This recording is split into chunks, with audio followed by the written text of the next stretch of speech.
Good morning, ladies and gentlemen. Welcome to the Agriculture Working Group and Rural Hybridization. My name is Mitsuru Kame, a co-chair of this working group. I'm from the Ministry of Agriculture, Forestry and Fisheries. And today and this morning, we have two sessions for Agriculture Working Group. And for the first session before the coffee break, we have four presentators. And I think these are the various area regarding the ICT, agriculture development using ICT. The first presenter is Dr. Yuki Furuta. From the Happy Quality. Mr. Yuki Furuta is working for the Happy Quality in 2021. And he has driven innovative agriculture technologies and products aiming to transform the industry through engineering and business experience. So please go ahead.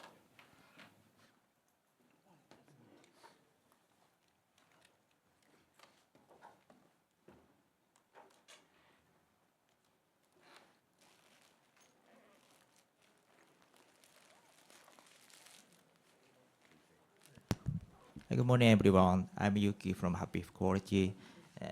I'm very happy to talk to you in this session, and would like to talk about our technology and the characteristics of Happy Quality. First of all, to describe our company in a simple way, we are an agtech company that makes farmers' dream job. This is a picture. One of our partner farmers. They are so vitalizing, especially for young workers. We have also a lot of partner farmers in Japan. They are so vitalized. This graph illustrates the trend of the agricultural population in Japan. The population is decreasing year by year. By 2050, the population will be decreased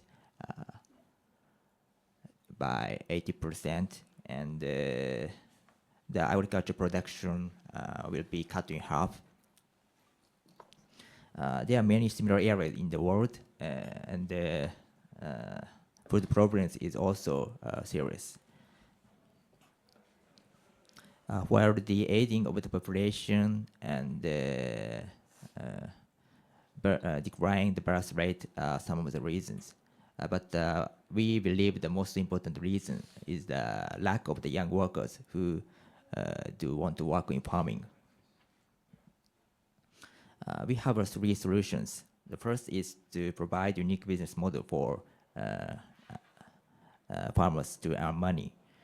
Second is to provide the cultivation techniques that anyone can use. The third is to establish and provide innovative technology to understand crop high quality for high quality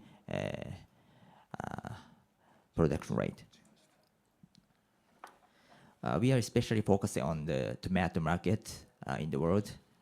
It's so huge, $150 billion with CAGR of 4.65% going forward. Our business model and technology have increased our sales revenue and partner farmers. We are preliminarily located in the Shizuoka Prefecture, and we have almost 13 partner farmers working with us. Shizuoka Prefecture located almost west of from here, Yokohama. Moving forward, we plan to expand our network of partner farmers across Japan and eventually into international market. Mr. Kuribayashi transitioned from other industry to become partner farmers. and successfully achieved his dream now. Meanwhile, Akashi Sekyu, they are engaged in the petroleum wholesale and other businesses. And now they are established a new agricultural corporation in Japan as our partner farmers. We focused on the reason why young workers who do not work in farming. Two main reasons. The first is low income, and the second is the unskilled. We have to improve the low income and agricultural sector and unskilled cultivation techniques, especially for young workers. That's why we established the business model. In short, this model is the sold out product concept. We are researching the produce that will be bought in the market. And we established the stable production techniques and technology to provide to farmers. But they are very, the produce are very combination factors such as variety, appearance, and taste. Because all of the produce will be bought by distributors, so we will buy all of the produce made by farmers. Therefore, farmers can cover their unskilled production techniques and ensure they are more stable and more income.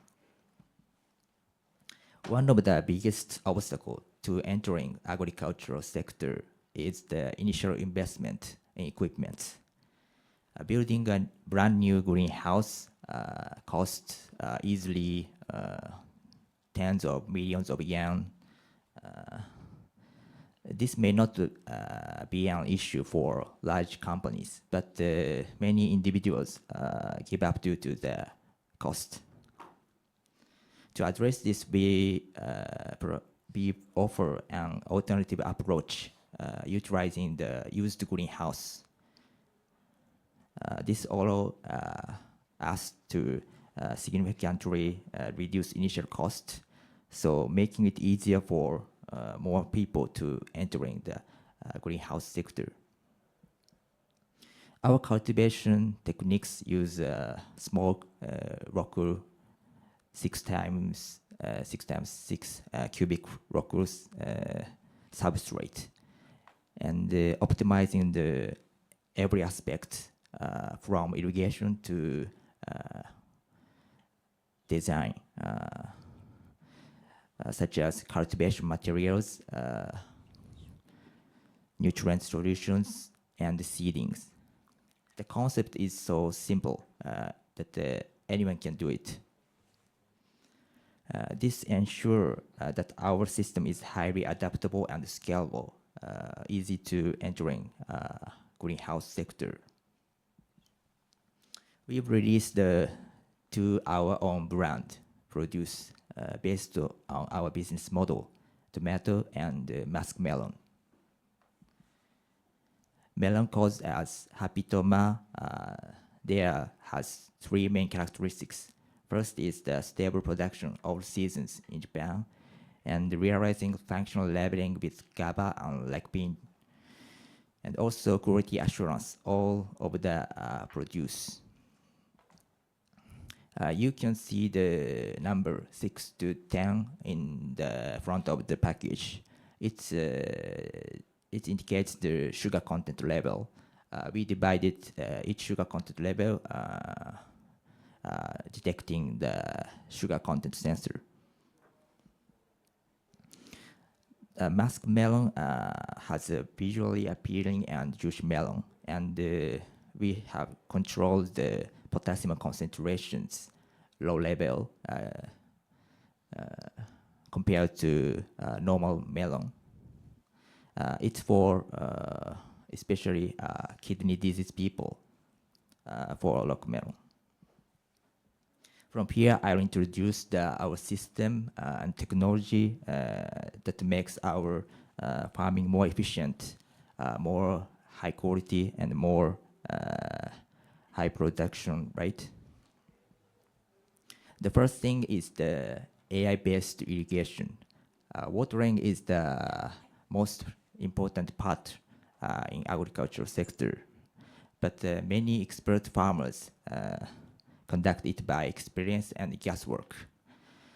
They make a comprehensive watering process by the temperature, humidity, a lot of environmental data, and also the condition of the plant, and so on. They're so difficult to understand it. So we've automated this process based on actual greenhouse field using AI. While taking the various sensor data like temperature, humidity, light intensity, and also we've integrated to the appearance data of the plant wilting data by capturing camera, which is actually important part for expert farmers. So we integrate the camera data into our system. So what exactly is wilting in crops? This video shows the movement of tomato leaves throughout the day.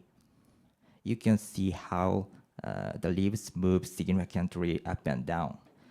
When water is dropped, the plant wilts. But when water is replenished, it's recovered.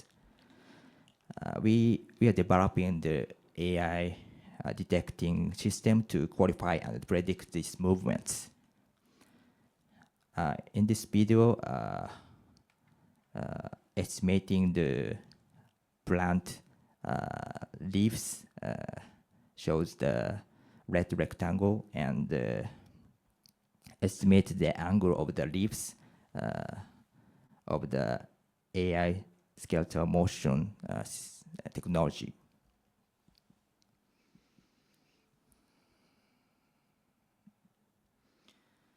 This is our whole system of the AI-based irrigation.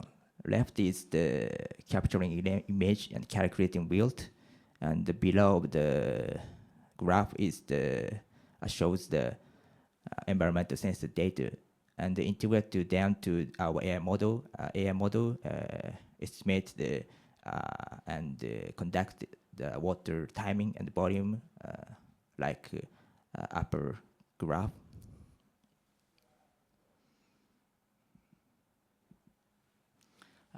So this graph illustrates the comparison data between using our AI-based irrigation and manual irrigation of expert farmers. Compared to manual expert farmers, we can maintain the quality, like sugar content level, and increase harvest yield. Earlier, I mentioned that we classify tomatoes based on their sugar content level. So how do we do it? We have implemented our own sorting machine, and every single tomato into our inspection system of it, and which evaluates the sugar content, lycopene concentrations, and appearance to ensure consistent quality. Moreover, we feed data back to our partner farmers and the R&D team like me, and helping us define agricultural techniques and the technological advancements.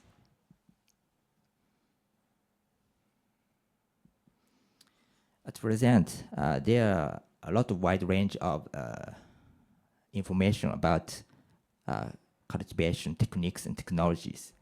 So we have created and integrated them into our mobile and web applications. We provide them to our partner farmers. So we are able to provide total service and support from cultivation and to distribution. We are also working state-of-the-art technology for advancement future revolutionizing agriculture. One of our state-of-the-art technology is understanding crop. Farmers are looking for stable, high-quality production. The key factor is the understanding the interaction between the plant itself and the surrounding environments. Leaf stomata is the other entry and exit points for various substances and are very important for photosynthesis process. But previously it was so difficult to analyze live stomata, a process that would take more than 1 hour to analyze.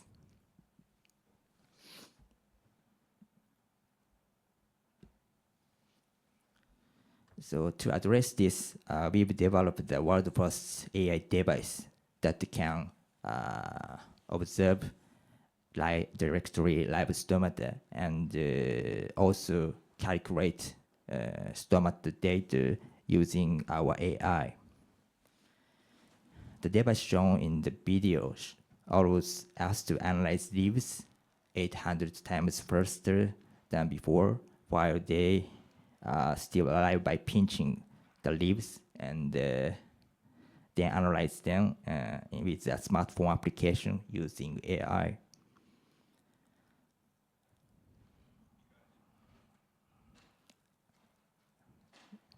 We are now working various types crops for AI models and building a new application for farmers and also researchers.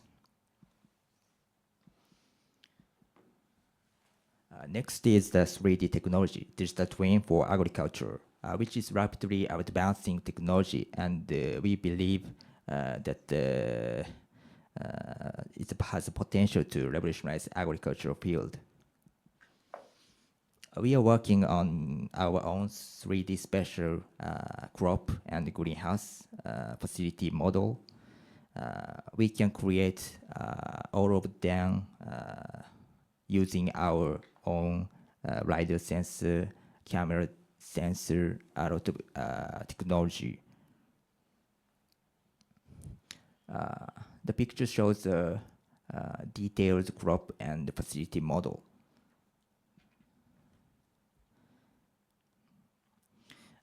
I'll introduce some researching and developing example of the 3D technology, digital twin. This is an example of VR cultivation training system. We are building practical VR cultivation training using VR headset and haptic device. You can easily experience this while wearing the VR headset and also wear haptic device.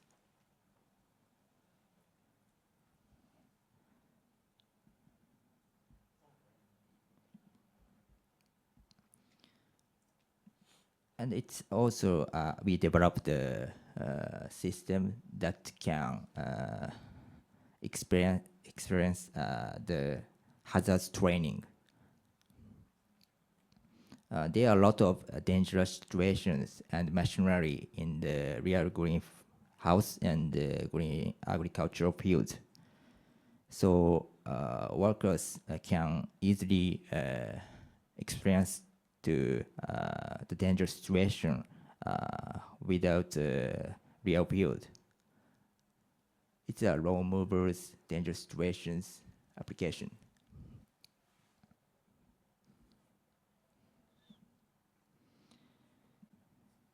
And here is the dangers of the pesticide spraying process. Farmers are exposed to toxic chemicals, which can lead to skin irritation and some long-term health effects.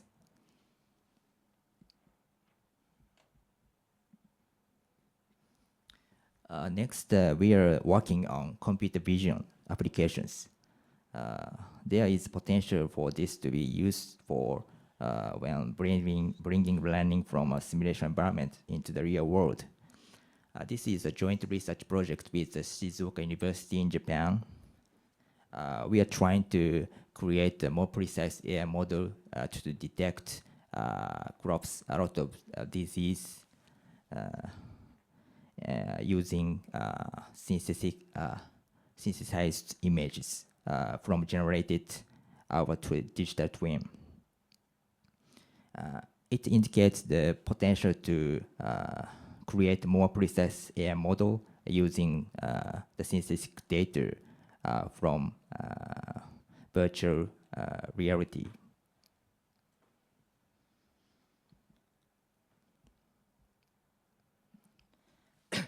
Next is the robotics application. This is similar to computer vision, but we are also developing our own products, such as automated transport vehicle for agriculture. Moving the automated vehicle, like this video,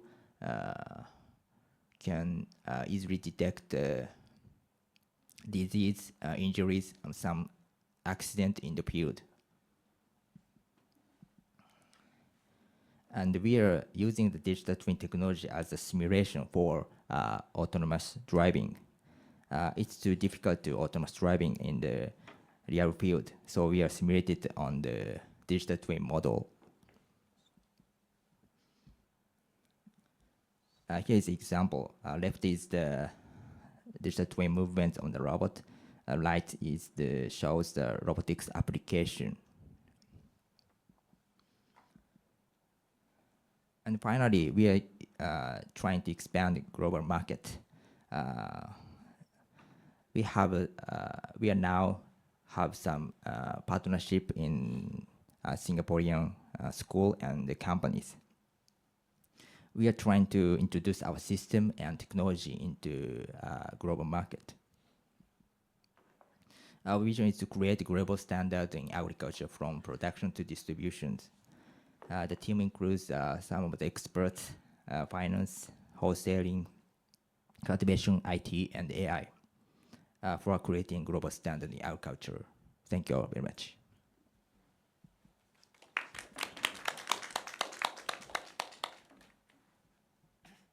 Thank you, Mr. Furuta. It's a very interesting presentation using AI technology for agriculture production. Now the floor is open. Do you have any questions? Yes.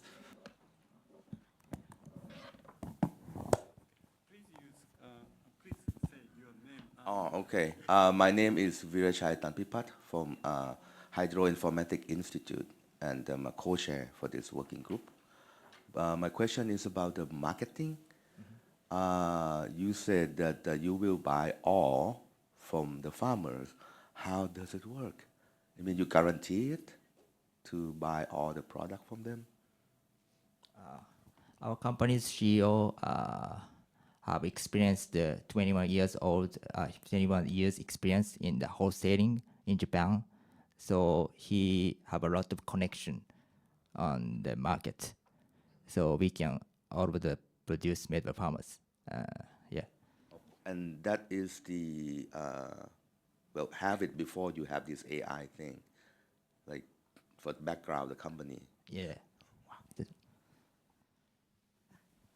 Can I add? My name is Professor Shiroto from Gakushu University, Tokyo. I'm interested in stomata. So, if possible, could you please tell me more about stomata? What are you seeing? What are you seeing in stomata? Any effect by insect or the plant disease? Such kind of things, could you please? Okay.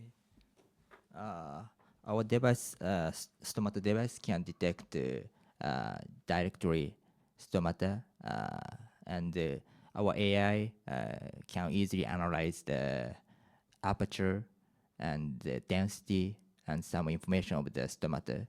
And we believe the potential to have a potential to analyze some disease and some effects for cultivation. I wonder what is the reason the bad status happened? Which kind of reasons do you have in that case? The reason of the bad status. Yeah.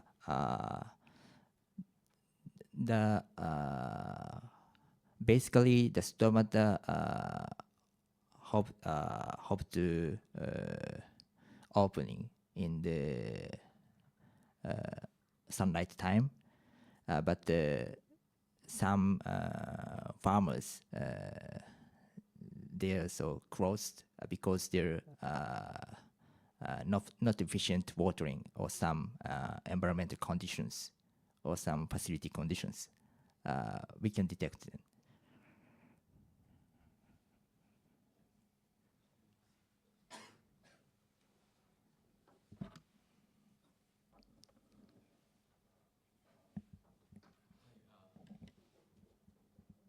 Hi, I'm Prashant Manandar from ICT4Dev. I have a quick question for you. So, in terms of stomata, right? Is it like a easily available product, or you made it yourself? Could you say it again?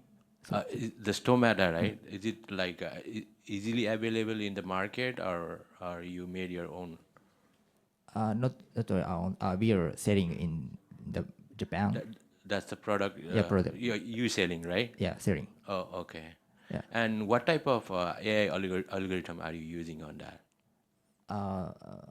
Yeah, two types: algorithm, segmentation, and detection.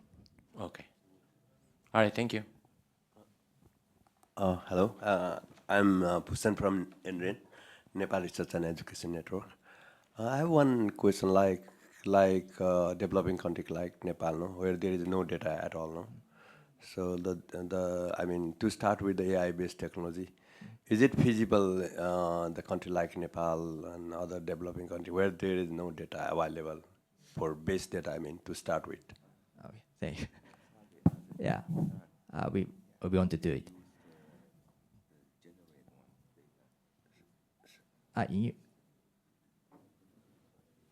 I mean, your question is the introducing. How is this technology is feasible, that the system that you have in developing country like Nepal, yeah, where there is no any data is available to start, no? Like in Japan, you have a lot of historical data is available, no?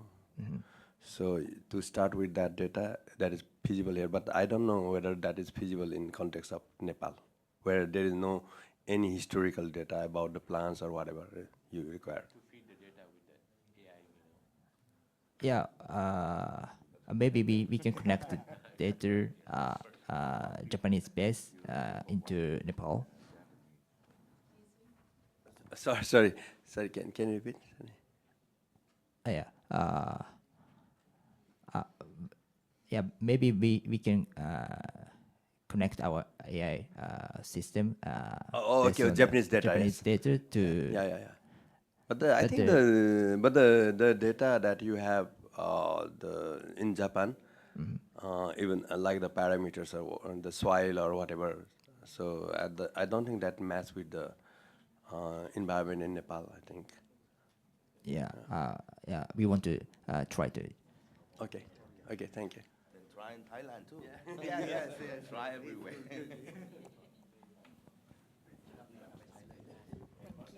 Okay, a lot of questions, but so One last more one. thing. Not the question, but maybe we can discuss for further collaboration with the AI development. Thank you very much. Thank you very much. So I'd like to invite the second speaker, Dr. Daisuke Horyu from Naro. Dr. Horyu joined the Ministry of Agriculture, Forestry and Fisheries in 1995. With the reorganization, he moved to the current organization in 2001. And he has been in his current position since April 2024. He worked on natural language processing and ontology.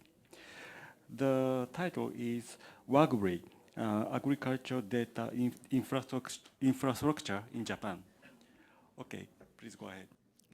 Thank you.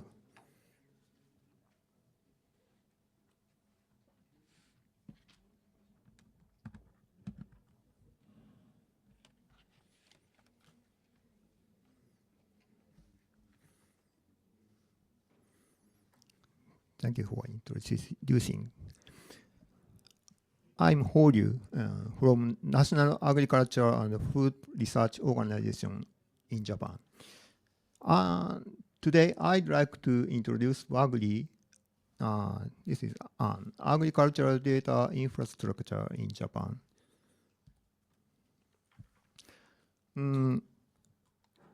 What is agricultural data infrastructure?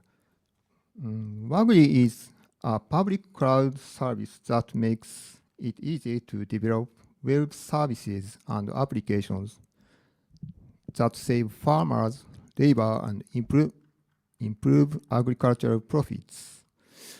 Overview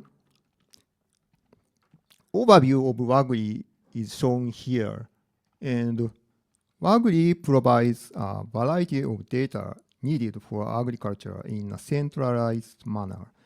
For example, market data, soil data, and farm data, weather data, or growth prediction systems. And the farmers have access to a variety of data, but not directly to WAGRI. And here's an application and web services.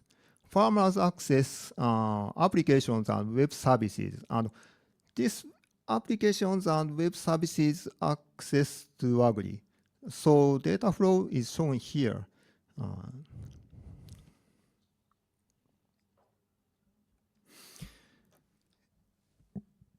And WAGRI is for business use. API portal, WAGRI is API portal and membership service with over 180 APIs. WAGRI provides agricultural data and related services, which range from weather and farmland data to advanced services like plant growth prediction. And WAGRI users, mainly agricultural technology companies, and not farmers, can combine APIs and provide consumer services, for example, smartphone applications for farmers. And here's farmers, and many companies provide applications to farmers. And WAGRI is here.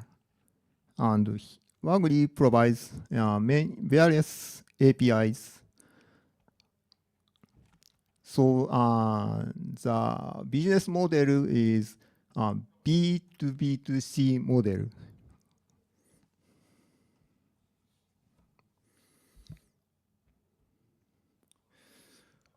Here's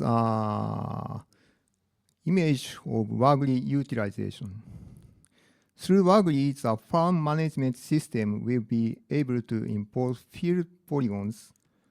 Field polygons means like this one. And soil data. Soil data is shown here. And a growth forecasting system. And mesh weather data, and display them superimposed on each other to manage the best time to work, and so on.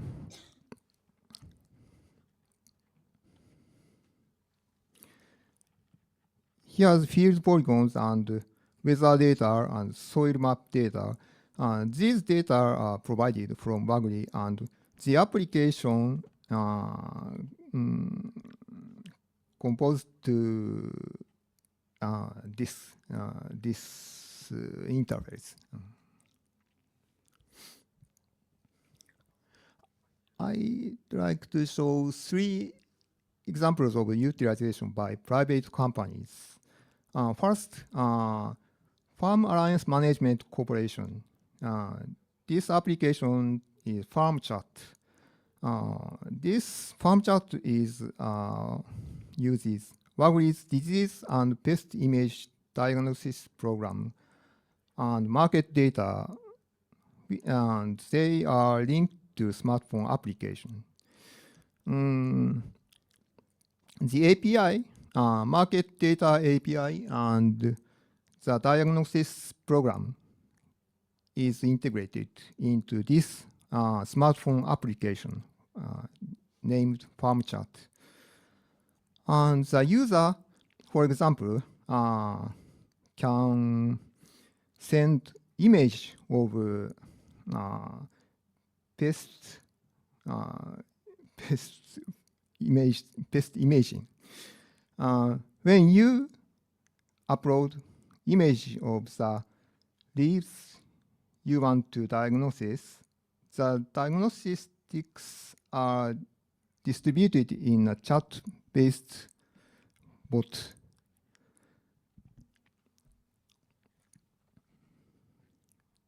And the market information services also show like this market information. Second example is Serac Corporation, Midori Cloud. This application uses WAGRI's market data which is linked to agricultural production support system. This agricultural production support system has 2 types of interfaces. Left one is smartphone application, and right one is web services. And daily price movements and transaction volumes are clearly displayed in graphs and other easy to understand formats like this.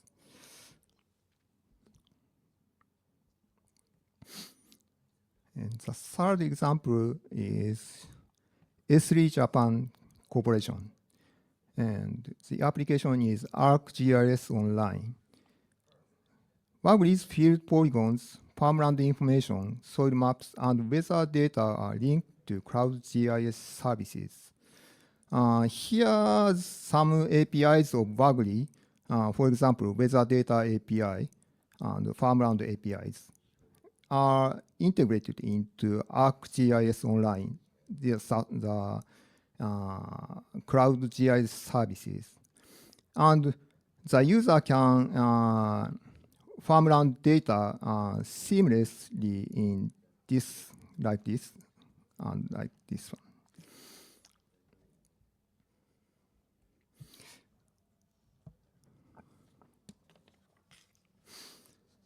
one. While the previous examples were for private sector applications, this is an example of a government user case. In this use case, WAGRI's weather data are linked to simulation model. WAGRI's weather data is integrated to simulation model, this kind of simulation model, to predict pest outbreaks. Outbreaks means this time. And WAGRI's 1 kilometer meshed weather forecasting data and date of insect capture are incorporated into simulation model. The government uses these results for outbreak forecasting projects, like this one. The information is announced to agricultural organizations and used for effective control.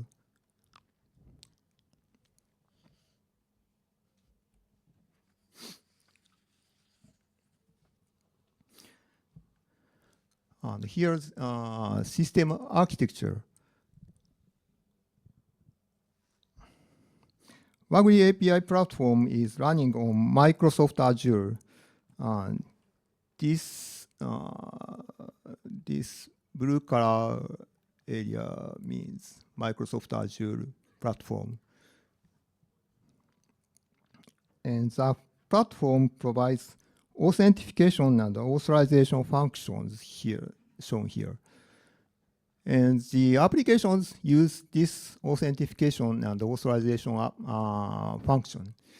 And the applications access API to like this.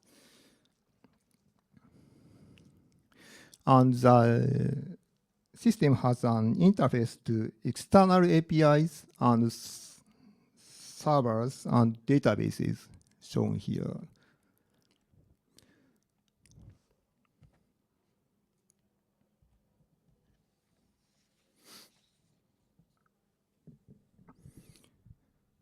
And here's the operating is shown.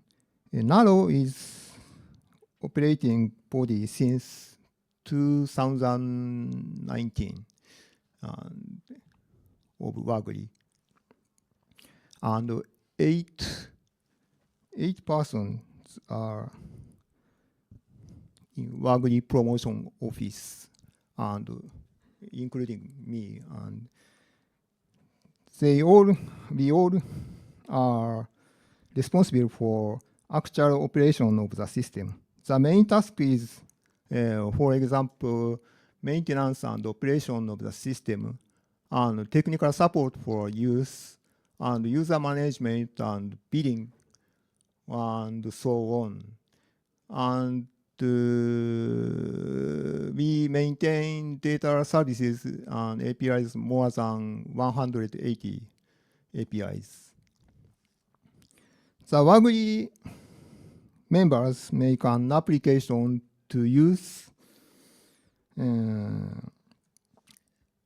for operating bodies to use the API. And members are now around 116. And WAGRI Council makes some proposal to the inquiry.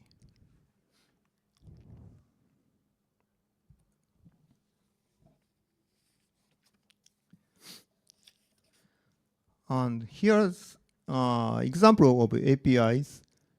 This example is field polygon API. Field polygon means this kind of image or squares. Sorry. It provides information on approximately 31 million agricultural land throughout Japan, held by the Ministry of Agriculture, Forestry, and Fisheries. The system can be incorporated into a geographic information system to display farmland polygons as basic data for farm management.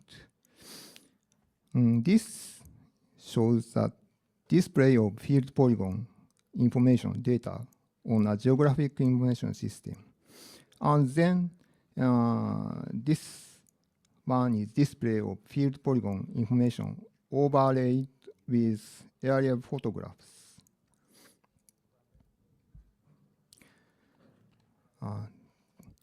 This is the second example of APIs.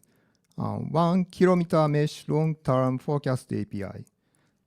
This API is long-term weather forecast information based on NARO's research results, providing historical and forecast values for approximately 400,000 meshes nationwide. Long-term 26 days forecasts are useful for work planning, as shown before. And here's meteorological observation point is shown here. And the creation of 1 kilometer mesh data from meteorological observation point data is shown here. 1 kilometer mesh data is created from this meteorological observation point data. And here's a list of available data, such as average daily temperature, and daily maximum temperature, and daily minimum temperature. These data can be used in 26 days ahead. And this is the third example of APIs. And this is the fruits and vegetable wholesale market API. It provides information on prices and quantities of vegetables and fruits on 34 wholesale markets. The location of wholesale markets, I said 30 markets providing data is shown here, like this. And price, origin, and quantity data updated daily. Here's an image of smartphone application. This shows trends in daily arrivals, and this shows quantity of vegetables, fruits received per item.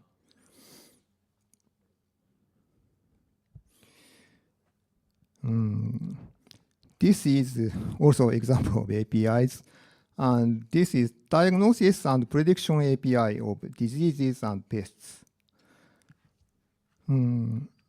Farmers can send in photo to ICT company, pesticide company applications like this, and farmers can receive the result of diagnosis. Highly accurate disease and pest diagnosis results, along with descriptions of the diseases and recommended pesticides, enable accurate pest control even by inexperienced farmers.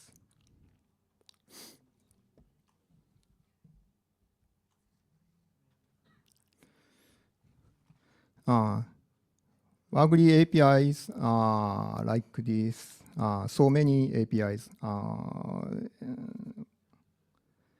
Here's also APIs. AgWG's latest status is shown here. Number of members and APIs are shown here. At the start of 2019 operation, there were more than 20 members. Here's number of AgWG members, and 2019, 20. Currently, there are approximately 160 members now here. The number of APIs provided is also increasing. Recently, narrow research results have been converted to APIs.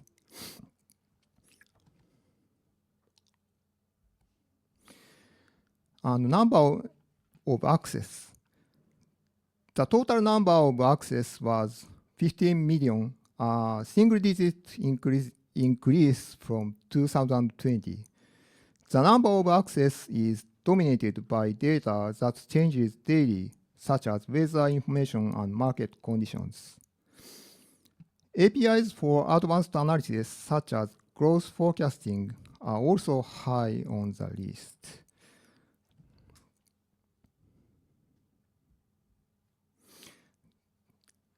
And this is the last slide. And we are organizing events.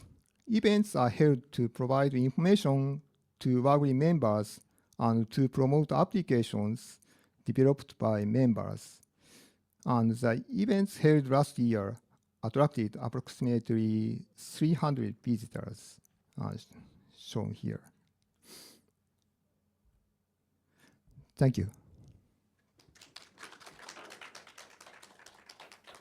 Thank you very much, Dr. Hori. I understand that the AgWG system covers a wide range of information and data, including marketing and plant growth, like that.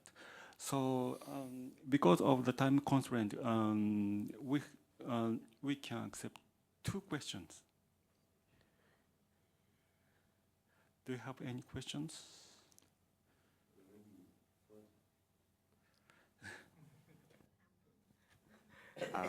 My name is Virachai Tanpipat from Hydroinformatics Institute. Perhaps we have to discuss further because Thailand trying to copy it, but unfortunately we couldn't. We tried for many years, and I have discussed with Professor Ninomiya for a few years now, but now he's said that he look over this, and we can discuss further how to try to help each other. Try later. Yeah. Thank you. Thank you. I'm Professor Shirota from Gakushu University, Faculty of Economics. I would like to know about your market condition data. If possible, we would like to sell the same thing at higher price. So, can you find the better buyer, using your system? It may it may be difficult. Future work? Future work. Because your organization is governmental one, so it can be include that. It may depends on the application of our data. So we simply provide just roughly the data itself, and our member builds applications like you said, I think. Okay, thank you very much.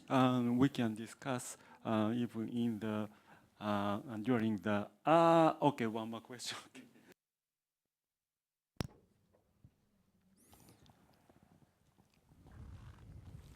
Okay, thank you. I'm Basuki from ITB Indonesia. You have so many data with your API, including markets and many things. Do you run something like a predictive model using AI, something like for forecasting or for many things? Yes, we have such kind of APIs, forecasting, prediction, growth prediction, and APIs. We have growth prediction APIs. Yes. Okay, thank you very much. Thank you. Now I'd like to move to the third presentation by Ms. Aiko Yamamoto. Okay.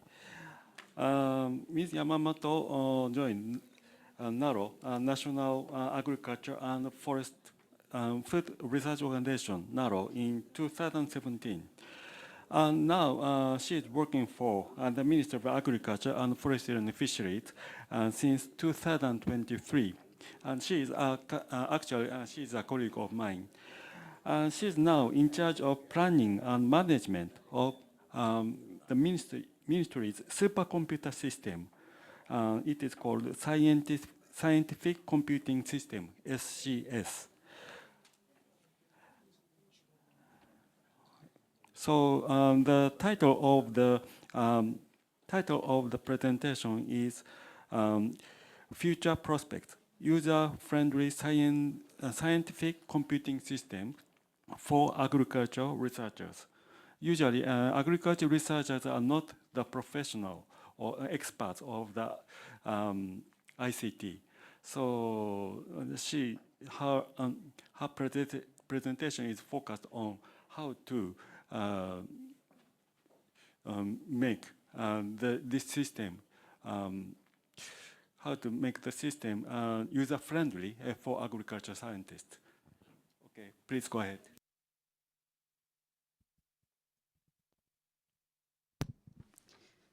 Okay, so good morning, everyone. I'm Aiko Yamamoto from MAFFIN. And today, I will introduce our scientific computing system, or its prospects. Sorry. today's topic is shown here. First, I'll talk about our services.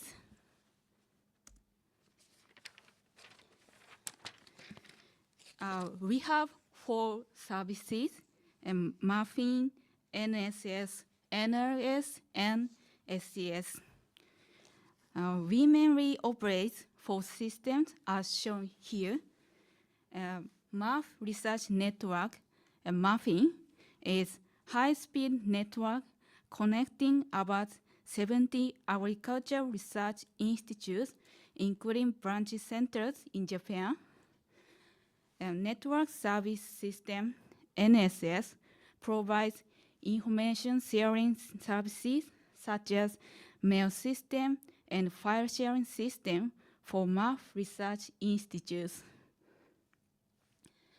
Network Library System, NLS, provides integrated agricultural database services and library services.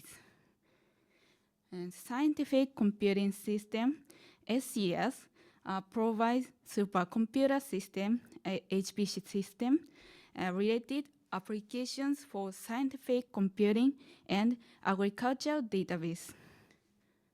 My presentation is focused on the operation of SCS for the researchers of MAF-related institutes.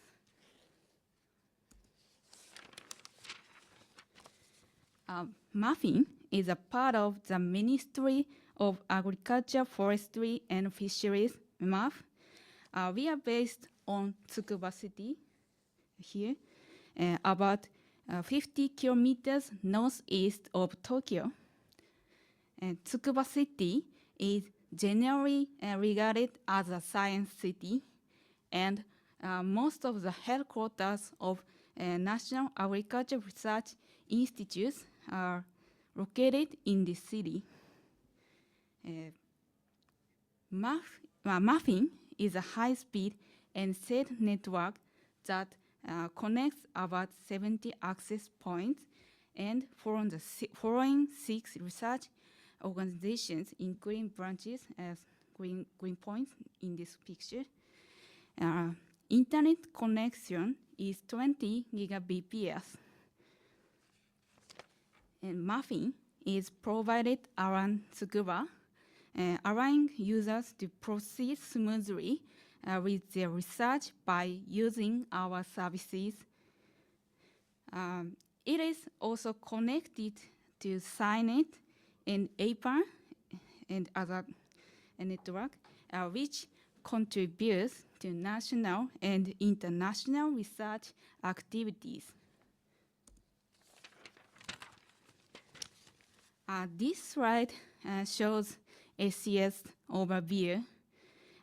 SCS connected to MAFFIN at 10 gigabps, and SCS can conduct large-scale calculations and data transfers. SCS has 4 front-end nodes, and the user can choose GPU nodes or CPU nodes according to their needs. SCS nodes enable the user to calculate large-scale programs, for example, prediction of seawater temperatures, as well as the prediction of forest snowpack for thousands of years. And GPU has large memories, so they can use for machine learning and AI studies. Also, we provide applications for scientific calculations via application server, like this, a license server available on CPU nodes and ANSYS, Moa, Maple, Gaussian, Ember, and so on. And license only is listed here.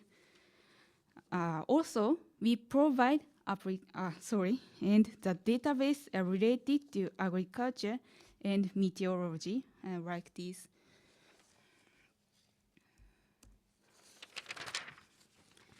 The current CS has been in operating since March 2021, which the high-performance computing services started back in May 1979.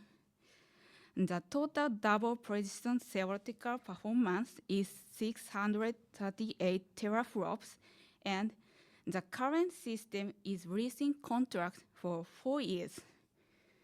The total cost for 4 years is about 1.1 billion yen, covering hardware, software licenses, system construction, operation, and maintenance.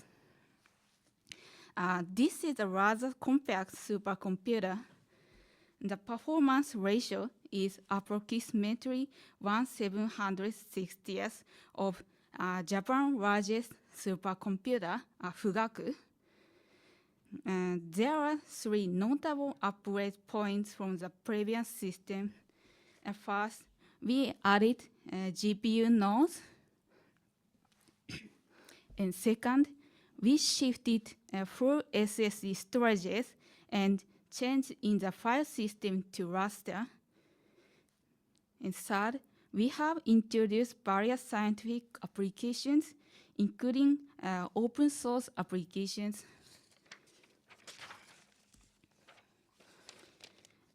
Most supercomputers consist of only CPU nodes, but we added GPU nodes. So why is adding GPU nodes a good thing for users? Because the mixed configuration of GPU and CPU nodes allows them for diverse use. Users can use SCS whenever they need. These nodes are air-cooled, so they can be installed in existing server room. We also provide SCS user supporting services. We provide programming seminars for beginners about Python and R.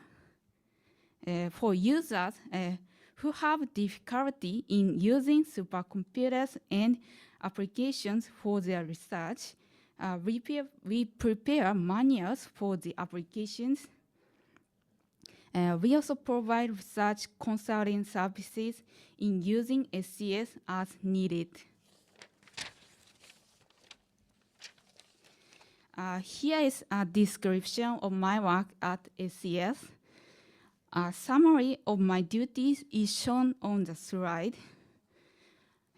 As part of my regular duties, I coordinate with system engineers and users regarding vulnerability response and maintenance implementation. I also respond to investigation requests from the headquarters of the ministry. I also do help desk work such as answering questions from supercomputer users and providing simple program codes. We hold programming seminars for beginners twice a year. We plan the content of programming seminars and deliver them online on the day of the seminar. My biggest task at the moment is the design of the next system, including the budgetary request. Last year, we interviewed SCS users to find out the problem they face when they use a supercomputer. Agriculture researchers are not usually the experts of information technology. They have various problems in using supercomputers, but many of them mentioned about 5 issues listed here. Difficulty in establishing a programming environment, difficulty in transitioning from old analysis methods to new methods, large-scale computing environments, and storage demands. A few opportunities to discuss the authorization supercomputers for research activities. Need for a variety of map analysis applications. We especially notice the importance of map analysis application for agricultural researchers. How do we need to design our system to make SCS user-friendly for agriculture researchers? Taking the demands of the agriculture researchers, we discussed the improvement of the next supercomputer systems as follows. At first, SCS must be user-centered so that even beginners must be able to use the system intuitively. It means not only hardware, but also adequate software services are necessary. In other words, the SCS must be as easy to use as a pencil or stationery for the agriculture researchers. On the other hand, for system administrator, SCS must be easy to manage with low operating cost with guaranteed security level. Considering the recent global warming situation, as well as the budgetary constraint, we had to save electricity.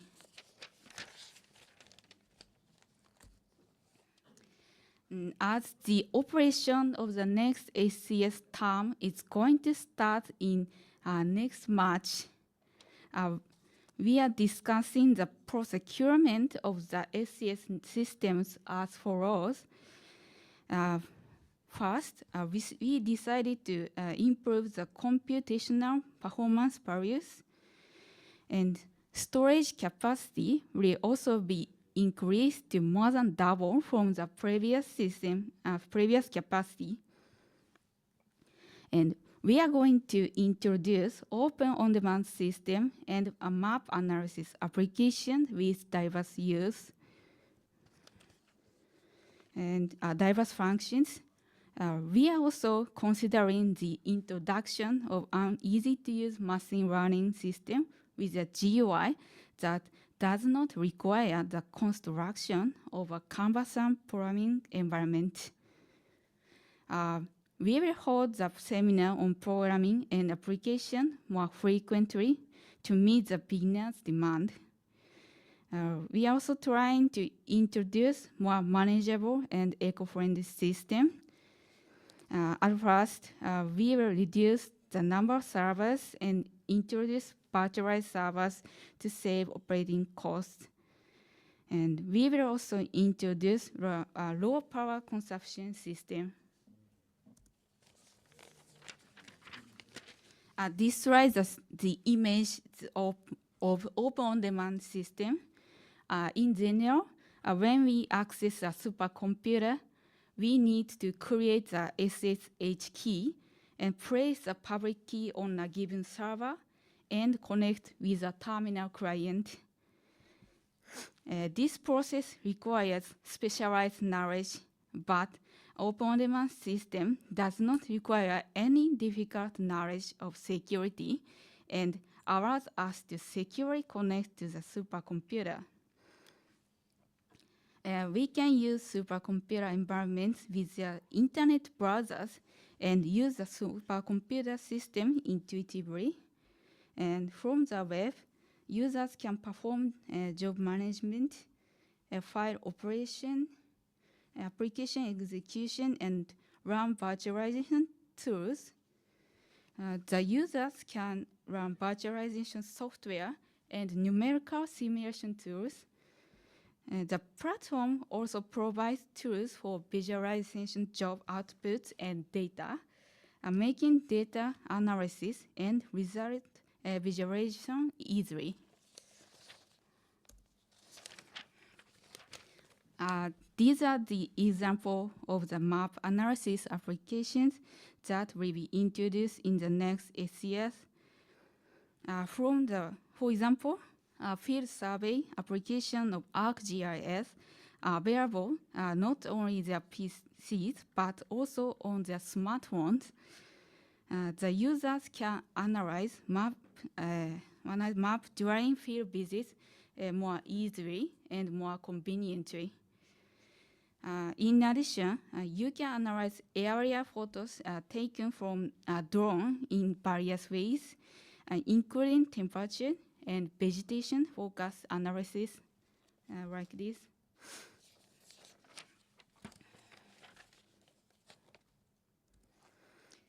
This is the conclusion of my presentation. When building system, we need to provide intuitive and easy-to-use system that meets the needs of agriculture researchers. Sufficient support must be provided for the first-time users. To reduce the burden of the operation and maintenance, it is important to reduce the number of physical devices and considering the best configuration, reflecting technological innovations. Environmentally friendly equipment is also required. Our system is not so large scale, but we would be happy if our experience can contribute to the discussion of SCS operation in your country. This is a picture of SCS. Thank you for attention. Thank you, Yamamoto-san. Do you have any comments or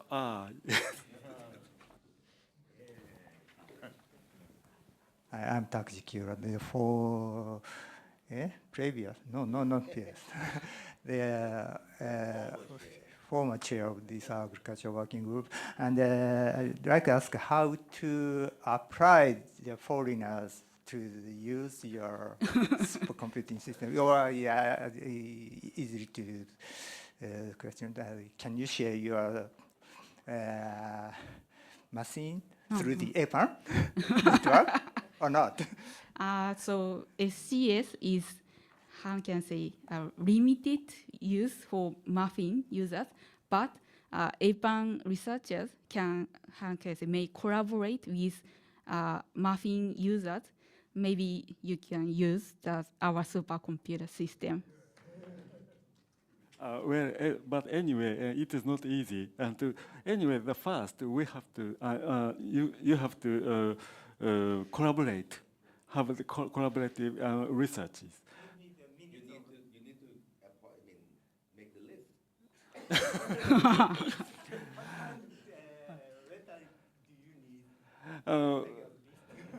Well, at first, anyway, you can contact with the researchers of NARO or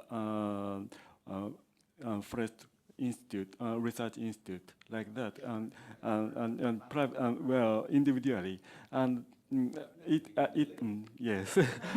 Well, we don't coordinate this kind of collaboration, but anyway, it depends on the collaborative activities. May I?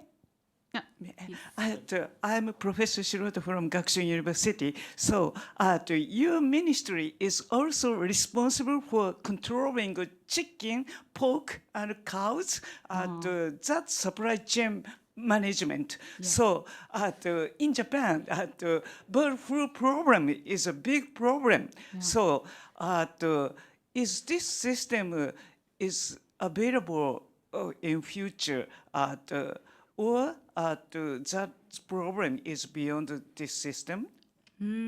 So we have, how can I say, animal institutes in Naro, and some researchers use SCS for analyze DNA or animals and disease.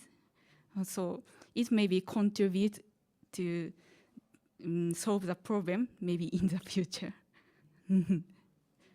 I think my idea. I'd like to add that NARO also has the research section for marketing. Yes. So.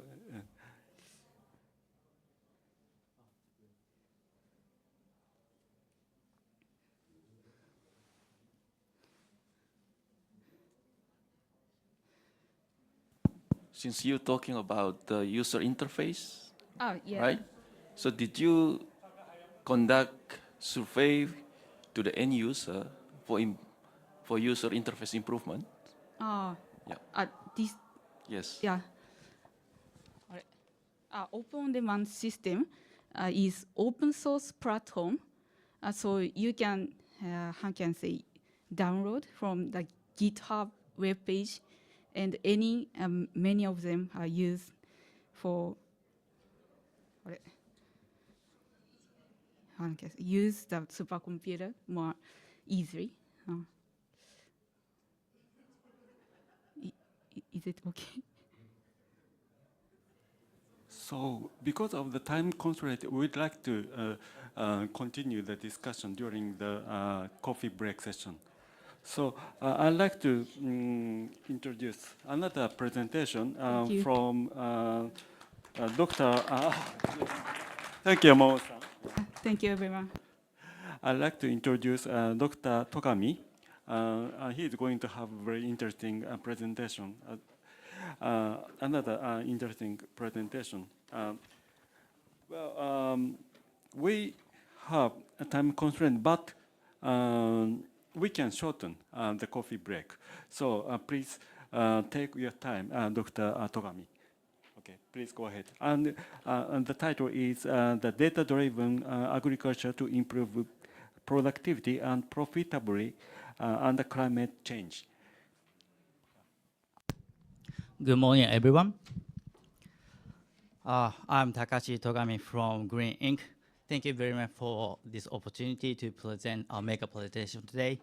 And what I would like to introduce and share with you is about data-driven agriculture to improve productivity and profitability under climate change.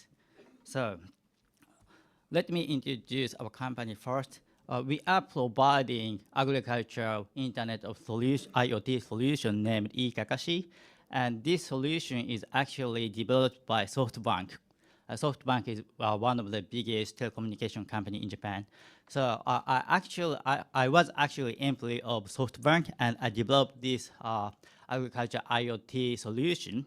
Then I decided to be independent because it is very, very important to focus on agriculture field business. That was very, very difficult to do so in SoftBank. So I asked SoftBank members, and I took the business over to Green Inc. Anyway, so let me introduce a bit of myself. I am Takashi Togami from Green Inc. As I said, I got PhD in Mie University in the research field of agriculture ICT. So since then, I started agriculture ICT researches in 2007. So I have been doing this activity in this field around 18 years. Then after I got PhD, I joined SoftBank and started developing the eKakashi. Then we got a very good success case. So we have a lot of projects in overseas as well. So today I'd like to share with you about the good success case in overseas project. And of course, we have a lot of we made a lot of mistakes because in SoftBank, we actually developed a very, very expensive system for the first time, and that was not profitable for farmers. So right now, we are actually providing new services and also like very cheap stuff. And also what we are focusing on is for farmers to make profit using IoT solutions. So not many people saying that IoT tool is very, very profitable, because usually when we install or we apply these new technology in the agriculture field, that is very costly. And of course, these agricultural products are very cheap. So farmers are struggling to make out of it. Anyway, so as you see, there are so many agriculture issues, as you know. So I don't mention a lot here because you are the experts, I think. But what I'd like to say is to solve these issues, it is almost impossible to implement in conventional method by now. So which means agriculture method depending on intuition and experience. So that is very, very impossible. So that's why we are bringing new technology and science into agriculture to solve issues. So what we are focusing on is actually two things. One is science. Science is very, very key to drive new technology to to open the actually a new world to solve these agriculture issues. And to support this scientific idea and approach, what important is new technologies such as AI or IoT or big data and so on. So what we are doing, or our mission, is actually to solve these agriculture issues by implementing scientific approach with advanced technologies such as IoT, big data, AI, and so on. But many companies are saying we are using IoT, AI, and big data, and so on. But what important is, for example, IoT, that should be agriculturally designed IoT. For example, the carbon dioxide level sensor, that is very, very crucial for greenhouse farming. Because usually here in this room, probably carbon dioxide level is up to 800,000 ppm, because you are actually, so we are here. But in the open field, usually like a carbon dioxide level is around 400 ppm. And below 400 ppm, that is very, very bad situation for plant to make photosynthesis. So what's important is we are actually detecting carbon dioxide level with a high accuracy. But usually, like industrial people, they are bringing CO2 sensor in agriculture, but that is for the industry, application. So their sensor is actually measuring from 0 to 1,000 or 4,000 ppm. So that is, just too much. So, accuracy is very, very low. So that's why we have to select the really, really suitable sensors for agriculture, for example. And also the big data. The big data is very, very important, but what important is that is all tagged. For example, I would say here, when like temperature, I say, temperature, there are so many temperature kinds. For example, room temperature, soil temperature, temperature at certain stage of crop, growing stages. So if there is no tag and that is in database, so when we actually analyze the data, so they are mixing up. So we cannot get good answers from these data. That's why these data should be all tagged and structured. That is really big data in agriculture, I think. So we are actually thinking these things and trying to find out a way to solve agriculture issues all the time. So now I'd like to introduce about eKakashi. So as you see, there are so many Internet of Things applications, whatever, in the world right now. So in probably 2007, there were less. But nowadays, there are so many. And there are many companies that are actually appealing. We can actually visualize these environmental data, just like this. Temperature, humidity, on your smartphone. But for the first time for farmers, they are actually shocked because, wow, this is my environment. This is, very, very good, looking good. But probably in 2 days, farmer doesn't use these data because these data doesn't change much. So they are actually looking, at the same these applications, and usually they get bored. And also they don't know how to utilize the data for cultivation. So what we are looking at, why are we actually measuring these environmental data? That is, the purpose is very, very simple. We are actually trying to see if there is stress for the plant or not. So as you see, once plant is here, they cannot move. But these life activities are environmental dependent. For example, soil radiation, carbon dioxide level, humidity deficit, and so on. So if this environment is ideal, so we don't have to do anything because plants grow by themselves. But because there are so many stress nowadays because of, for example, like climate change and droughts and so on, that's why we have to detect the stress and try to improve the environment to make photosynthesis better, or like the metabolism better. So like in the presentation of the Mr. Fruiter, they are actually looking at stomata. So why they are looking at, because if the environment is very, very dry, then actually plant is closing stomata. So closing stomata means less photosynthesis rate. So that is less productivity. So that's why we have to do something to improve dryness condition in greenhouse.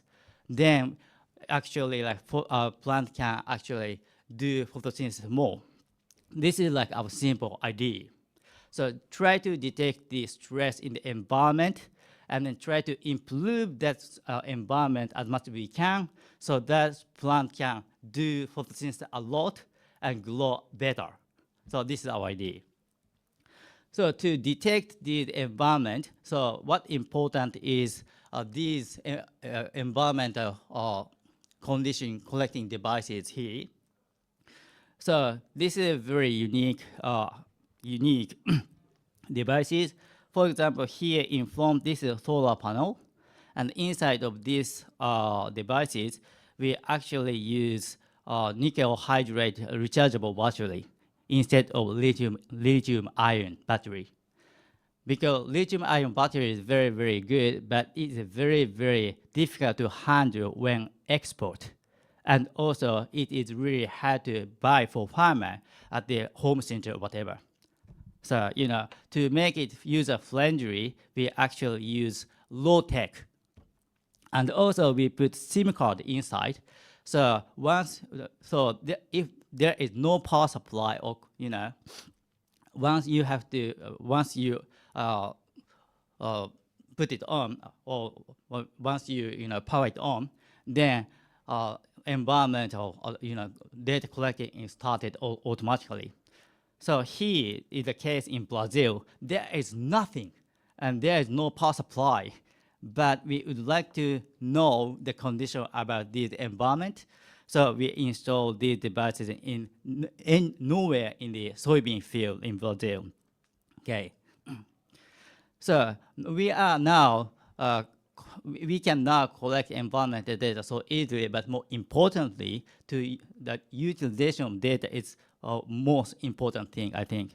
So how to utilize these environmental data, and this is our idea, to integrate with scientific evidence and research idea and academic papers and so on.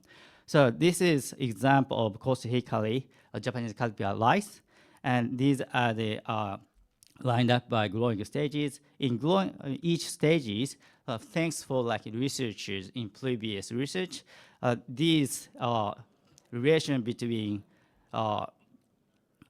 environment and growing condition is revealed. So this is just number here, but to integrate these academic evidence, so that becomes very, very value-added information. So we can actually use these data and information for cultivation. So to utilize these ID, we are providing two applications. One is web applications, and the second is smartphone applications. So web application is for actual researchers or local government or anyone or probably agronomists to analyze these environment data with growth condition and so on. And smartphone application is especially for farmer to get answers. Farmer doesn't want to think anything. So what they want is answer. So we are trying to give simple answer to farmers. So here, now I'd like to share with you about the good success case in Japan.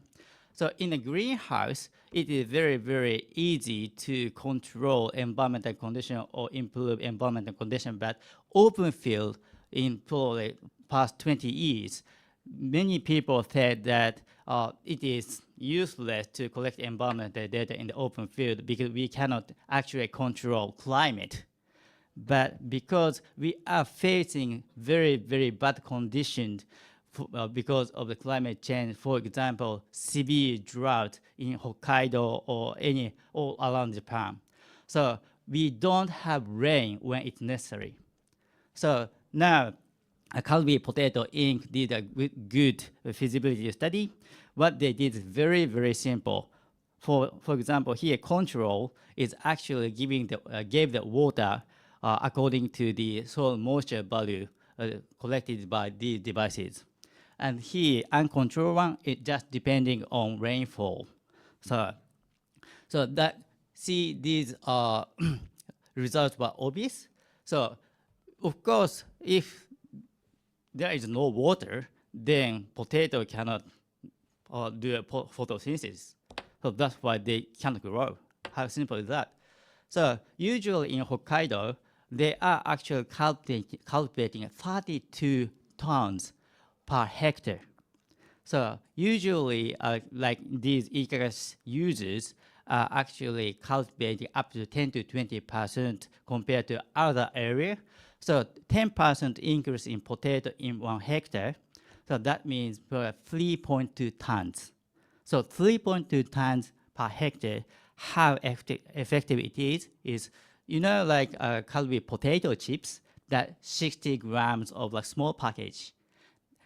To make that 1 pack, they are using around 300 grams of potato. So that means 3.2 tons increase makes 10,666 packages. You know, that is very, very big impact, you know? So, no, but what's important to utilize this data and to support these activities, what we are providing is 2 things, as I said. Here, sorry, this is in Japanese, but what we are actually providing is this application to predict the flowering timing. You know, flowering timing is very important because that is when potato gets bigger. But by the flowering timing, we have to actually give water and make potato growth. So then in the combination prediction, we are actually give the alert for the soil moisture. So more like in the advanced function is here. The solid line is actually measured data. And here is a very like, you know, shadowy, like, you know, this yellow and blue. We are actually buying weather forecast data as well. So we are actually giving AI as these training data. So AI actually predicting the soil moisture changes in 5 days later, so that we know if there is, you know, rainfall. So probably like, you know, soil moisture will increase. So we cannot actually give water or whatever. So this is a very, very effective and very, you know, useful, like, you know, function for farmers to make decisions. The other things we did is actually a like, you know, optimal harvesting timing detection. This is very, very important because usually farmers are actually cultivating very, very late, and they are losing cultivation loss up to like 15%, usually 30% in developing countries. So this is a very simple method. Probably you know accumulated temperature, like growing day degrees. You know that. So this is a very, very simple method, but very, very effective and very, very low cost. So we actually applied optimal harvesting timing application in Ethiopia, and we got very good result. Here in green, that is science-based detection. And orange, that is researchers' estimation of cultivation timing. And here, the yellow, that is according to a crop calendar, so conventional method. So based on like these our experience, we found out that science-based agriculture actually helped increasing productivity in a short time, because we actually did this project in 3 years, and this is the result of 2 years, you know. So many people are saying that IoT agriculture, we have to actually accumulate a lot of data. Then we analyze, then we can actually apply these results to the cultivation and you can use. But that is not true. Well, we can actually utilize data for the day one because we are actually integrating scientific evidence and research papers that researchers has proved, you know. So we can integrate these information and data, and then we can actually try this data into the real field, and then we actually increase these productivity. The other thing is in Mongolia. So we actually put these devices into greenhouse, and we found out that light intensity is very, very low. So that means, you know, for the photosynthesis, we need light, solar radiation. So actually, we put light. That's it. That is about it. Then we got good result. Here, with the greenhouse with light, is up to like a 25% increase in productivity. And also, vitamin C level content was increased as well. Other things of application of data utilization, that is detecting or predicting the disease occurrence. So we actually use this temperature, humidity, solar radiation, and so on to predict if the condition is most likely for the disease to occur. And then farmer actually did the this application for us.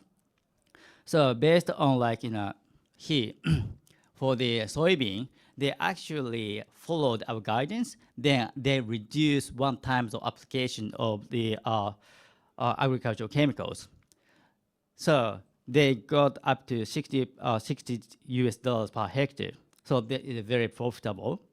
And also because we actually reduced the number of chemical application, that is environmental conservation. And the other thing is we did the same thing, like, you know, disease prediction as well as optimal harvesting timing in rice production in Brazil. Then in this case, the condition was very, very bad. So they had to spray 1 more time than regular, but they got $368 US increase. This is a very, very big impact for them. So since we have this experience, now we have experience in the project in overseas, like Latin America, Asia, and also like Africa.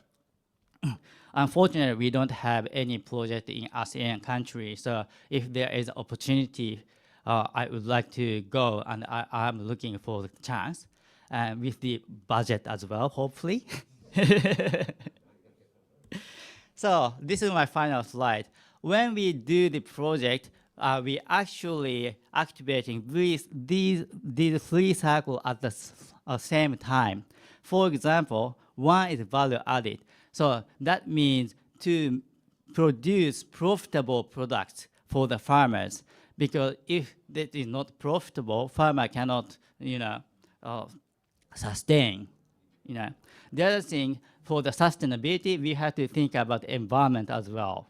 And also, more importantly, education is a very, very important portion, I believe, because we have this idea, 3 tool, but not many people realize or you know, understand this idea, how to apply. That is not sustainable. That will be stopped. For example, there are so many projects in overseas, and during the project period, they are using deal tools because there is a budget, there is a human, right? But after the project, unfortunately, most of the case, deal tools are in the shed, and that is over. That is the end of the story. So that's not what we want. So that's why we are actually giving these workshop, seminar, training so many times with the local people and project members to make it sustainable. So I'd like to keep these activities and try to solve these agriculture issues in the world and try to contribute to make better world. Thank you very much. This is the end of my presentation.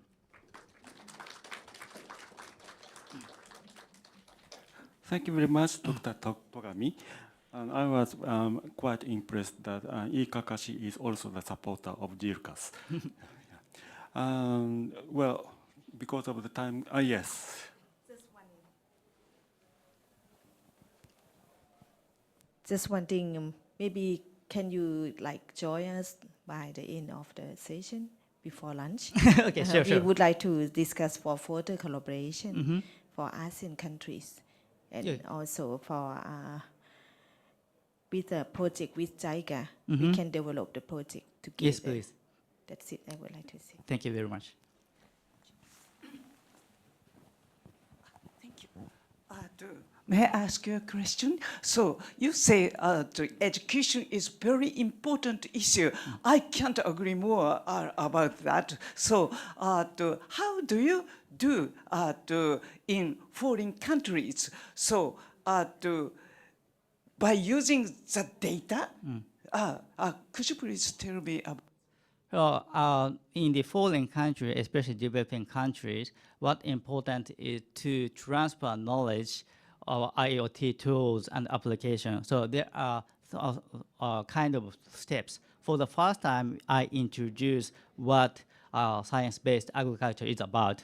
So I actually give the idea how important it is and how profitable it is. And second thing is to install these devices into the actual field. Then we actually tell them how to activate, how to install these devices. Then third one is how to utilize this data by collecting environmental data. So usually many people actually believe these devices are just collecting environmental data, but it's not. So that's why we analyze and also we actually bit modify or set up for the prediction straight away through application, so they can understand how to utilize, how to use data, how important this collected environment data is.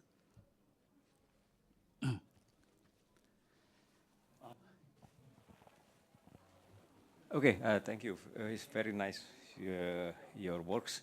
I'm Basuki, I'm from Indonesia. I'm asking about, is that your environment sensor can predict for the fertilizer and for the using of the fertilizer and the pesticides? Because this is in the farmer field, this cost is very high. So if we can reduce this cost using something like these tools, the IoT and the prediction model, I think it's quite good for the farmer. Thank you. Thank you very much. Well, unfortunately, right now we don't have any like fertilizer detection sensors. We are actually using soil moisture, soil sensor, which actually measures soil EC, which is highly related to the N, But that accuracy is unstable. So we are using that as a reference. But if there is good sensor, of course, we can actually connect to the gateway, because what we need is good sensors, and we need good sensors for farmers to make profit. Thank you very much. Okay, thank you very much, Dr. Togami. Now we are in the middle of the coffee break time. So may I come back 5 minutes past 11? Is it okay for you? Okay. And if you want, we can discuss even during the coffee break time. Okay. Thank you very much. Thank you.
กี้เราปูทางนั้นเลยที่พี่ปุ้ยไม่ให้ทำเลยพี่ปุ้ยปุ้ยแบบแพงงงแพงไม่แพงทางของมัน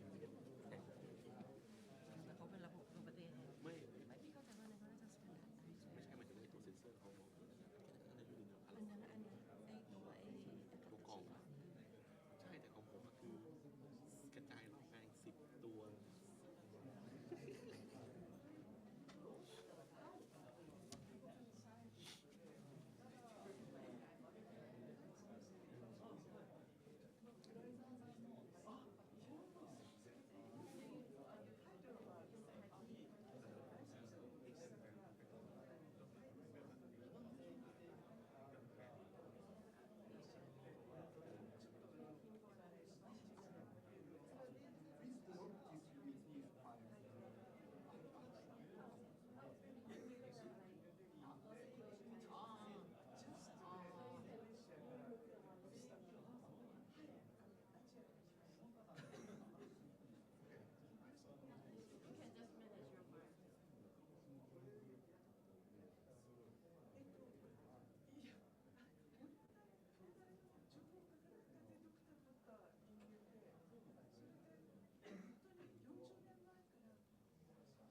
It's 8:57 in Thailand.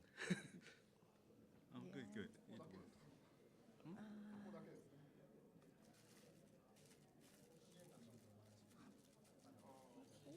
Ah, good, good. Let's start or still not? No, I just introduce you about like this. Yeah. Thank you. And after that,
Now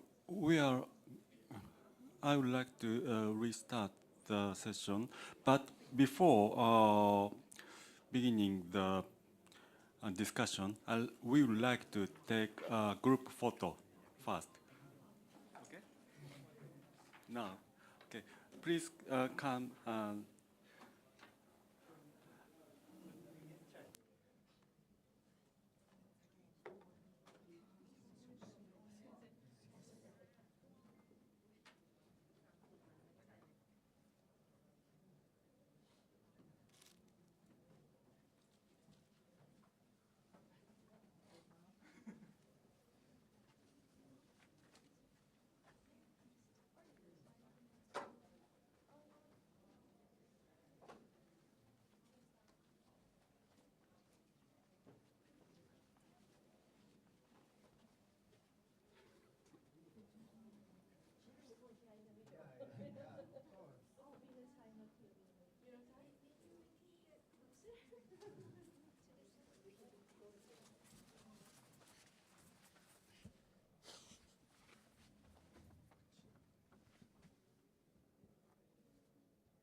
Okay, I'd like to continue this session.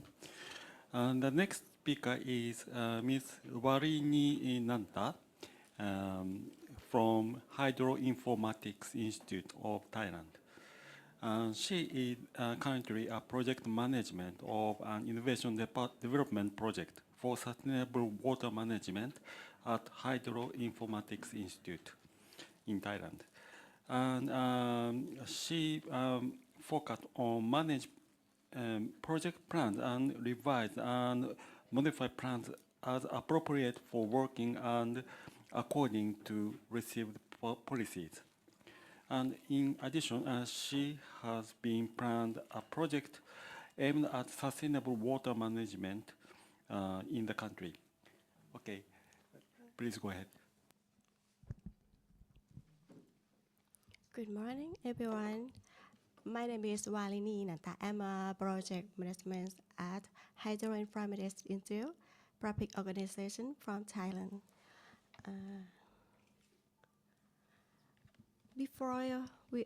I will be explaining how we have a modern data and knowledge center to support effective water management in agriculture. I would like to present that the Hydroinformatics Institute, or HII, was established to collect big data on hydrofarm water management. First of all, the National Hydroinformatics Data Center, or NHC, starting from the Royal Initiative of the King Rama IX.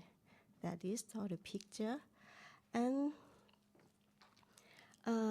due to Thailand's first major flooding event in 1995, so the King Bhumibol concerned that for water situation and emphasis on information for water resource management had led to significant development. And then the next year, Thailand integrated water resource management collaboration with MIT until the year 1998 and 2002.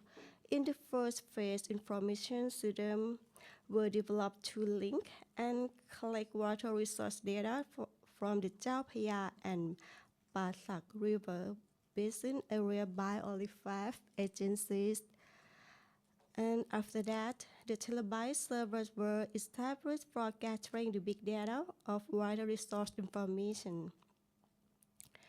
It's an important starting point in the development of information technology in water management in Thailand.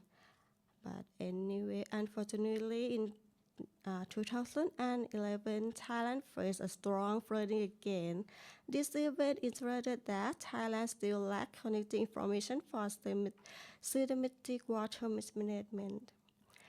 So, in subsequent query, in 2012, the Hydroinformatics Institute worked as the main organization leading the continuous development of the network water data system and integrated information from 12 water-related agencies to organize National Hydroinformatics and Climate Data Center. So until 2025, HII had expanded the data linkage to cover 34 agencies and houses 388 datasets. This data was monitored, analysis, forecasted, and then implemented to real organizations. At the present, we have more over 50 agencies in collaboration with data linkage. And for the next slide, it will show you NSC has also undertaken continuous development to cover all 7 aspects of utilization, and especially in agriculture, which can be supporting farmers have a tool for managing agriculture to sustainable development. So, this is to show the information in NSC consists of 455 items, 221 of which are water informatics and 214 of which are non-water informatics. So not only water-related data was collected in NSC, non-water-related data were also important.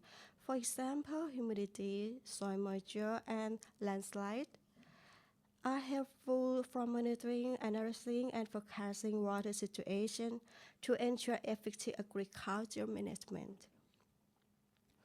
So from the success of the National Hydroinformatics Data Center restarting, we aim to improvement and NSC try to expand for implementation to provincial level. We have prepared a website showing results for each province in our 77 provinces in Thailand, including Bangkok. And now currently we have an official provincial hydroinformatics data center in 6 provinces. There is also 1,000 border province administrative center at the regional level and Tung Song municipality in the basin level. So as you see that of the previous slide, NSC in the center will manage local water during normal and crisis and aim to achieve water management throughout the country. The center will also link information from local to center for prompt response in every situation, so that provincial water resource management operations center is established at the local level, aiming to create a local data system to monitor water situation in each area and created a 3-phase framework. Actually, sorry.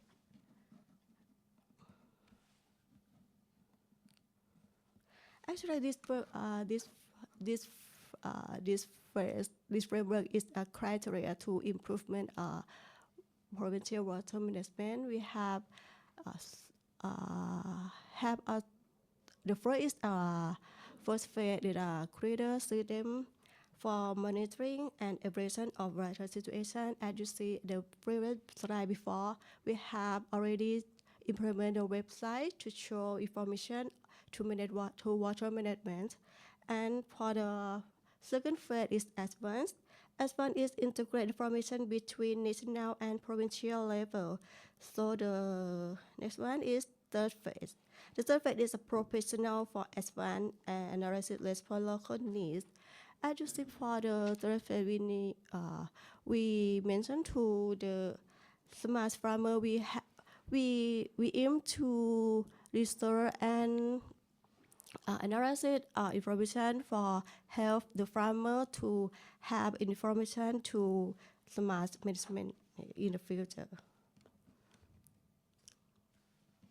And then the Provincial Water Resource Management Operations Center will serve as a key mechanism connecting local agencies with the National Hydroinformatic Data Center for monitoring, such as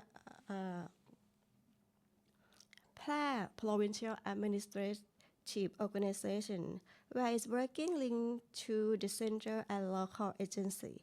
There are using and information from Pla Water Resource Management Center to support information both of normal and timely decision making during crisis. So this slide is show you this example website of the Pla Water Resource Management Center. Is this helpful for monitoring and preparing water situation report. This is the success model. This is the success of Pla Water Resource Management Center from its ability to analyze and available water supply in each reservoir to determine sufficiency when areas are identified as having insufficient water for cultivation. The center notifies communities to adjust their planting plan, promoting drought-resistant crops. Similarly, during the rainy season, the center continuously monitor water condition in collaboration with the hydroinformatic institute. If a storm is forecasted to bring heavy rainfall, timely warning are issued to farmer networks and community. In response, farmers release excess water to their reservoir to accommodate incoming rain and work together to clear waste and aquatic waste from waterway. Facilitating efficient draining from agricultural areas. This comprehensive approach has significantly minimized agricultural losses while effectively managing both water-related disaster and agricultural planning. As a result, household income have increased and expenses have been reduced, as you show for the below picture. So, this information will support the overall economic stability of local community. And then, from the success model, there is a plan to neighboring provinces. We aim to enhance the potential of personnel at the Water Resource Management Center at Tak and Nat province also. And moreover, in the year of 2021, a collaboration was established through the Agricultural Working Group and the Disaster Mitigation Working Group under the APAN as a part of a climate-resistant agriculture for disaster risk reduction, or we call CRADA project. This initiative aims to enhance preparedness for climate change by providing comprehensive service and application. The project follows three-phase implementation framework as the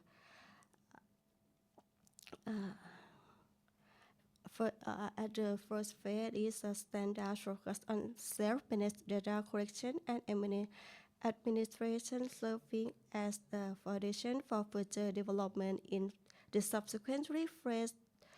Advanced build from the initial stage by integrating more complex tools and methods.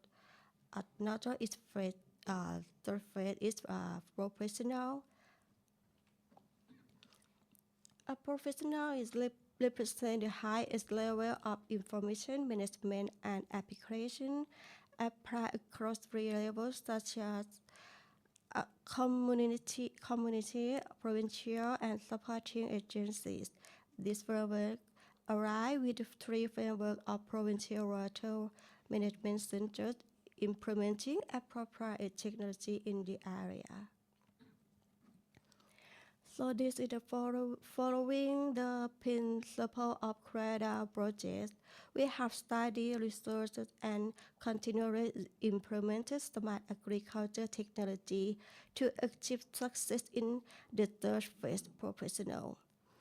This system is shown as facilitated seamless data exchange between local and central agencies, supporting comprehensive water situation monitoring, agricultural planning, and crisis response decision making, integrating such as one mechanism in critical for minimizing change to live and properly contributing to the development of a systematic and sustainable water resource management strategy at both local and national level.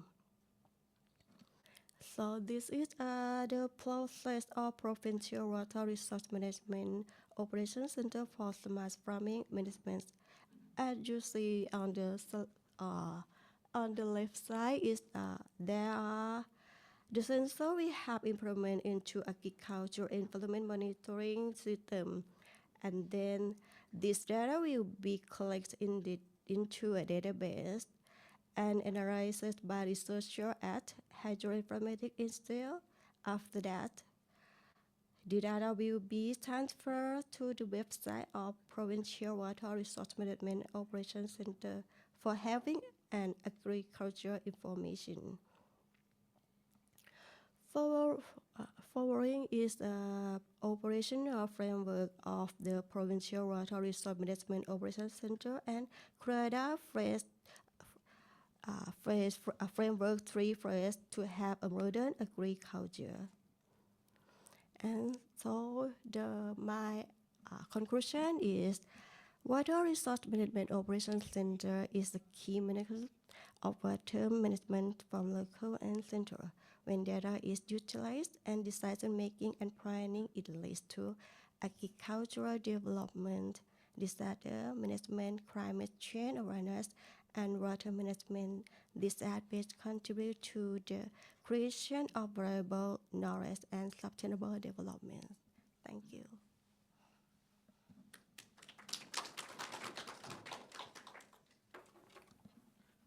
Thank you very much, Ms. Warinananta.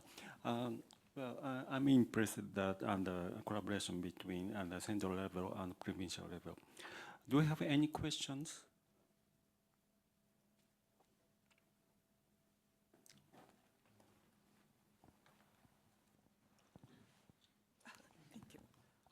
My name is Professor Shiroto from Gakushu University. I remember in your country, there was a big flood in 2010, big flood. So that is a very big disaster. So to predict that, I wonder which kind of data are required to predict that? Water level, that's to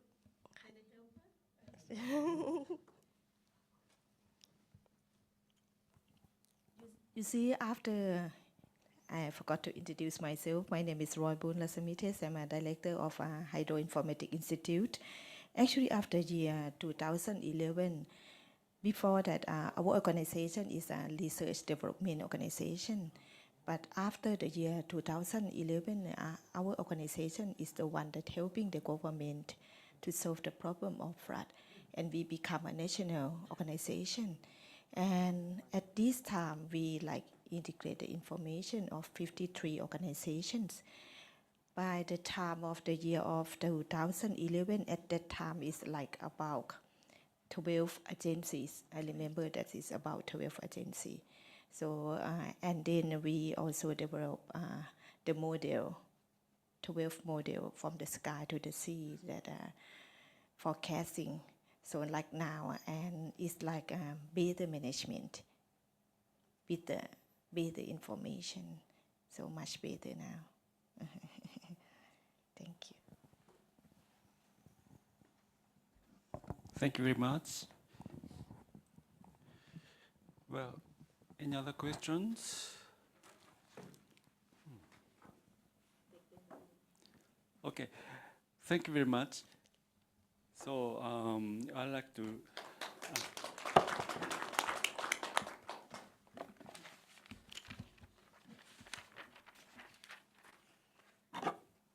like to move to the next speaker, Ms. Spakine Tumane. She's also from the Hydroinformatics Institute of Thailand, and she is the information technology developer. And she conducts research in the field of sustainable water resource management at the community, as well as effectively answering the needs of the organizations. Okay. The floor is for her. Okay. Thank you.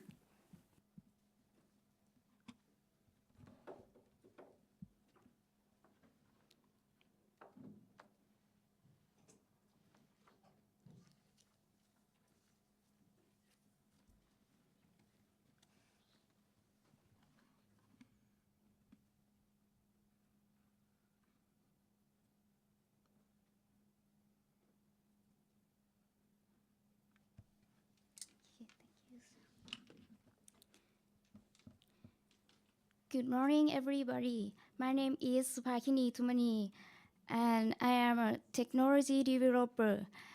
In my presentation today, I'm going to talk about environmental data collection system for supporting community-level water management in Thailand. Firstly, I will talk about introduction to origin and importance of the project. Then I look at development technology, which is related to system design and system installation planning. And finally, conclusion. This will be a summary of system usage and utilizing data for water management. Being with introduction. Agriculture is very important job for Thailand. Agricultural products are a supporting factor for the production of goods, food, and industrial products used domestically and export as products. It can be said that agriculture is important for the country's development. First, agriculture is the main occupation of Thai people. The majority of the population, 46%, is engaged in agriculture. It is a factor that creates economic stability for the country. Agriculture is important in terms of creating economic status, as can be seen from the fact that we have enough agricultural products for domestic consumption. Farmers have income and a better status. People eat well and live well, not starving. In addition, that are export to foreign countries, generating a large amount of income for the country, which is the basis for Thailand's economic stability. And agricultural industry, agricultural products can be imported to industrial factory to be processed into various products. These products are all exported to foreign countries, increasing the country income.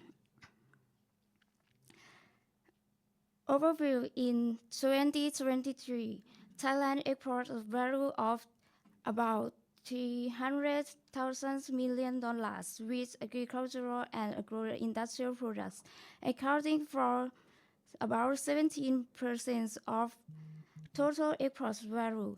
Agricultural products accounted for about 9%, expanding by 0.2% with major export products being fruit, rice, chicken, cassava, and rubber.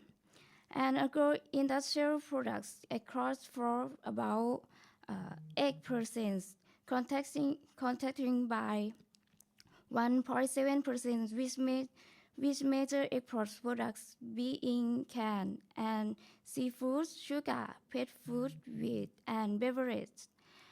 Therefore, it is necessary to urgently promote and push for Thailand to export more high-value agricultural products and agro-industrial products in order to generate income for the country and distribute income to farmers who are a large group of people who are very important to the Thai economy.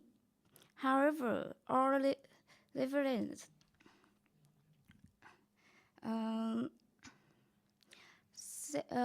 all different sectors must cooperate to support sustainable growth of the agricultural sector, especially in using research and technology to help increase productivity and reduce costs.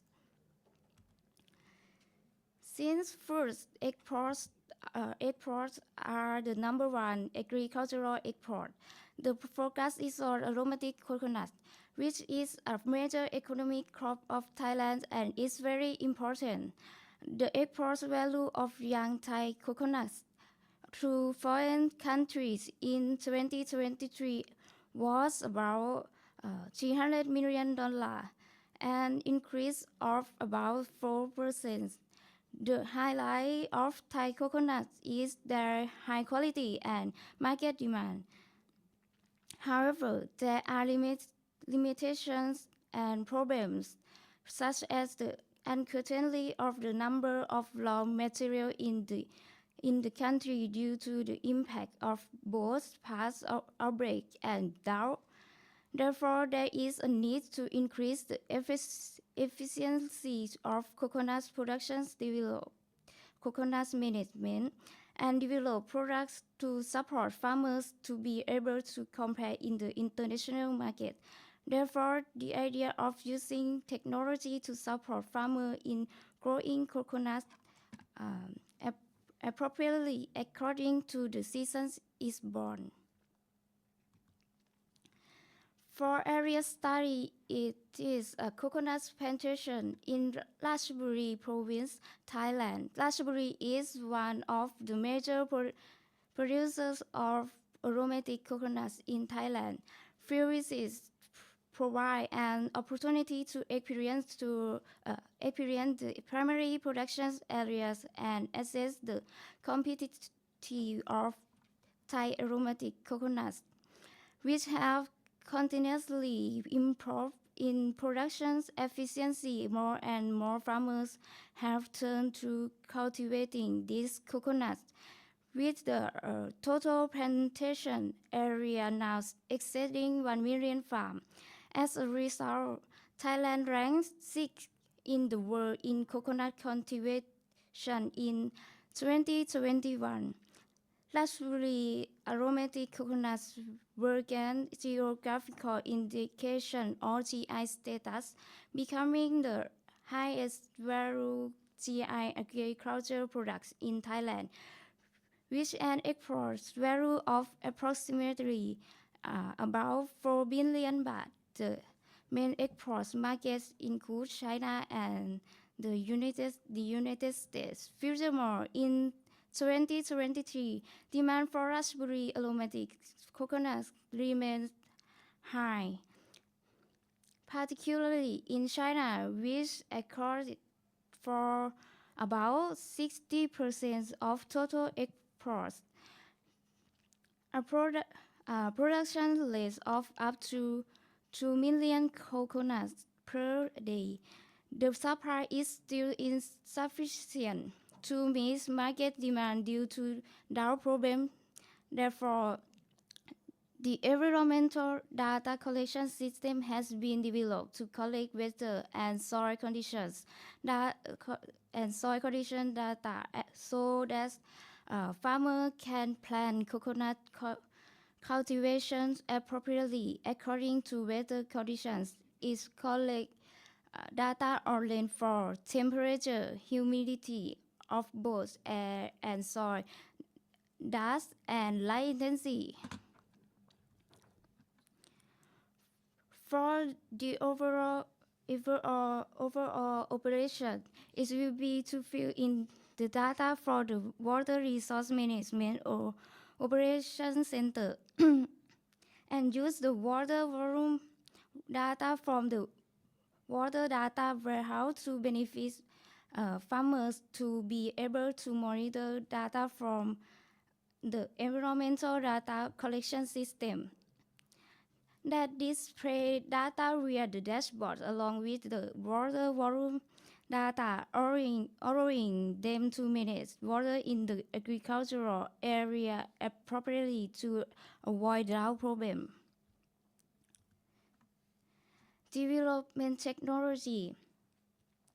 And this is the system diagram. There will be a section on air and soil sensors which will get data on rainfall, light intensity, dust quantity, temperature and humidity in the air, temperature and moisture in the soil.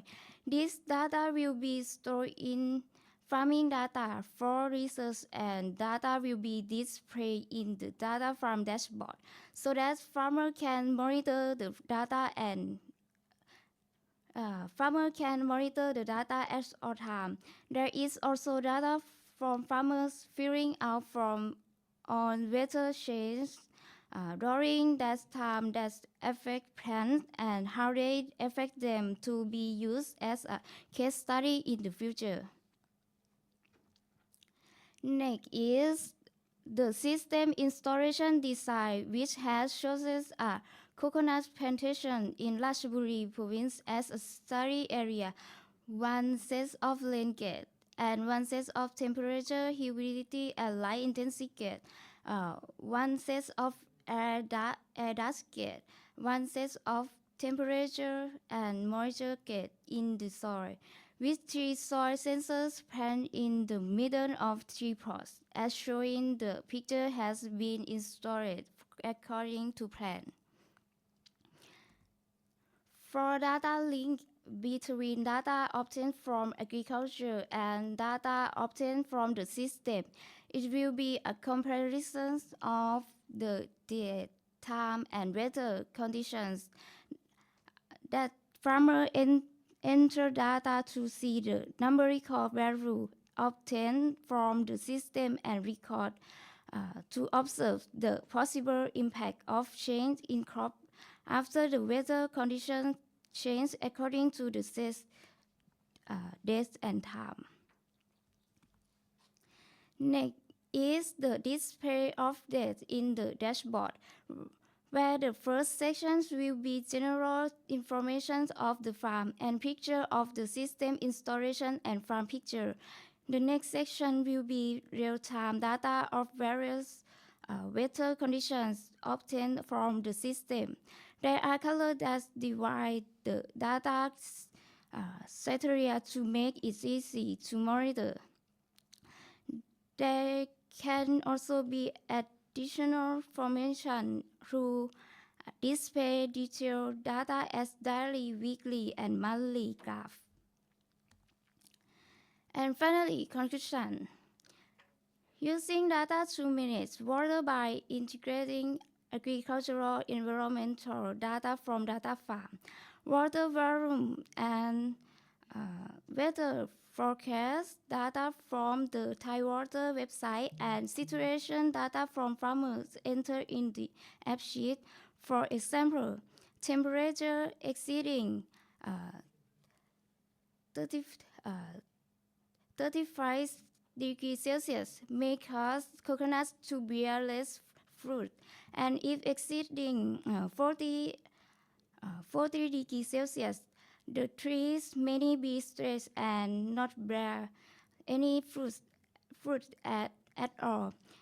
This can be solved by increasing humidity, planting plants to help block the sun, strengthening the trees and covering the base of the trees with mud to retain moisture, or if the prediction from the Thai water website predict that there will be rain and there will be little water in the reservoir.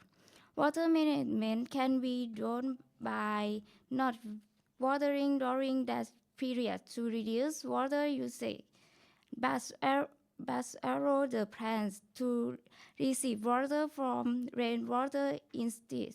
From the above, the results are increased yield and sufficient water in the whole year. For effective water management with data, start by collecting data from sensors, then access data from the Thai water website, data from farmers who record data from the farm with app sheet, including collecting data from various sources to make this decision about water management on the farm and changing water use behavior to increase efficiency in water use. That's bring the presentation to the end. Thank you very much.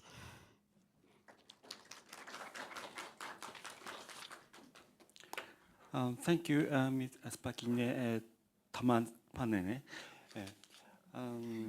Well, thank you for the presentation about the data collection and data analysis in Thailand for coconut production. So the floor is open.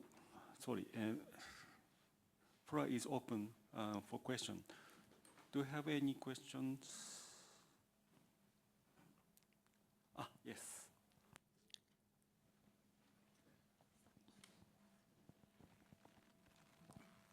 Okay, thank you for your presentation.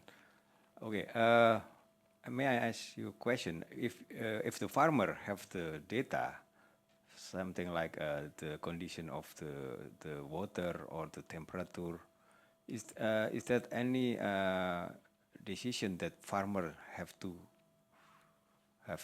done? I mean, okay, when the temperature is less than or more than 40 degrees Celsius, and then what should they have to do?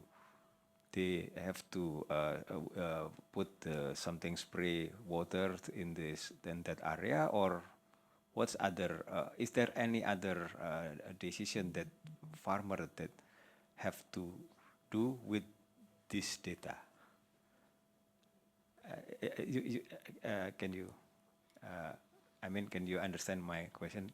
So Okay. if we have the data, and then, okay, say that the farmer know that there is a situation that the temperature is more than 40 degrees Celsius, and then what they have to should do. Is that any suggestion, something like that? Put some spray or put other things. Thank you. Yes. Example, temperature so high, if exceeding 40 degrees Celsius, they spray water on the top of the tree. Yes,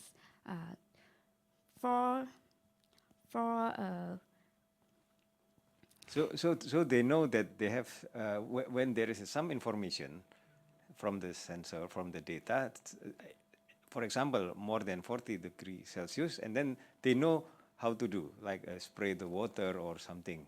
Is that right? Yes. Okay, thank you. Okay, thank you. Any other questions? Okay, I have a question about the utilization of the data. For example, for the cultivation of coconuts, maybe there are instructors, extension officers to teach about how to cultivate coconut. It may be private sector or the provincial officers for extension. Who use the data? Well, I mean, the farmers themselves maybe are not ready to use data directly, but maybe maybe the private sectors extension officers can use. Well, I'd like to get to know more about the system. Who use that data? Farmers.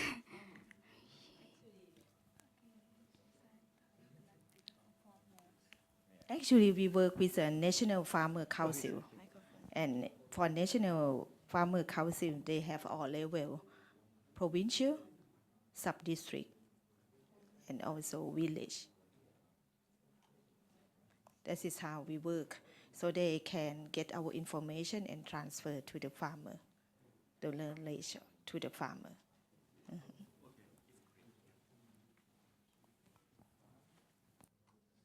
Thank you very much. Any other questions? Yes. Okay.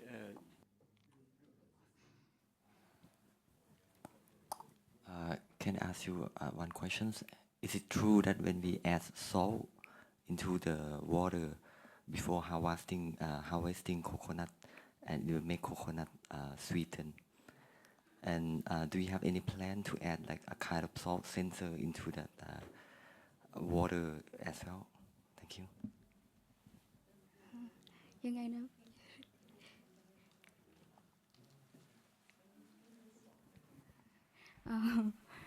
Sorry, I don't know.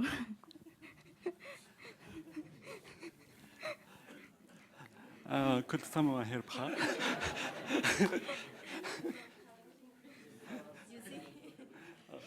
Okay. I also have no idea, but I have heard that salt is also one kind of thing that not just for the plant, it's also for the animal. It's like vitamin for the plant. That's what I know.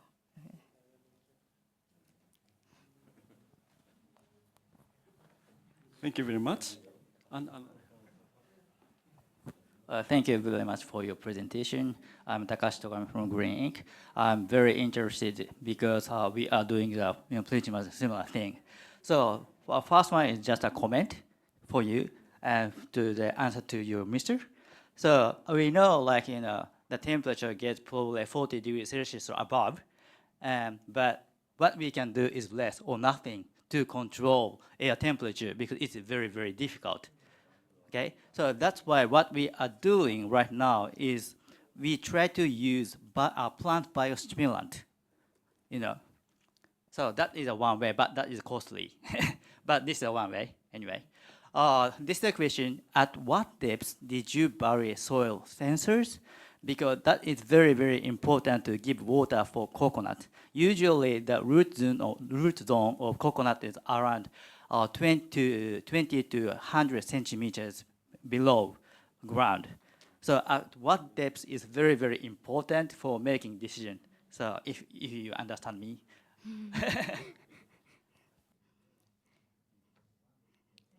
Thank you.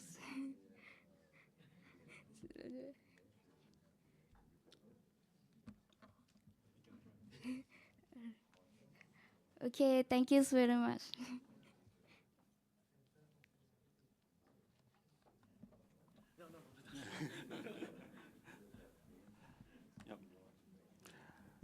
Well, anyway, collecting data is very important, and I hope I hope the data collection and analysis may enhance the production of and the quality of the coconut production in Thailand. Thank you very much for your presentation.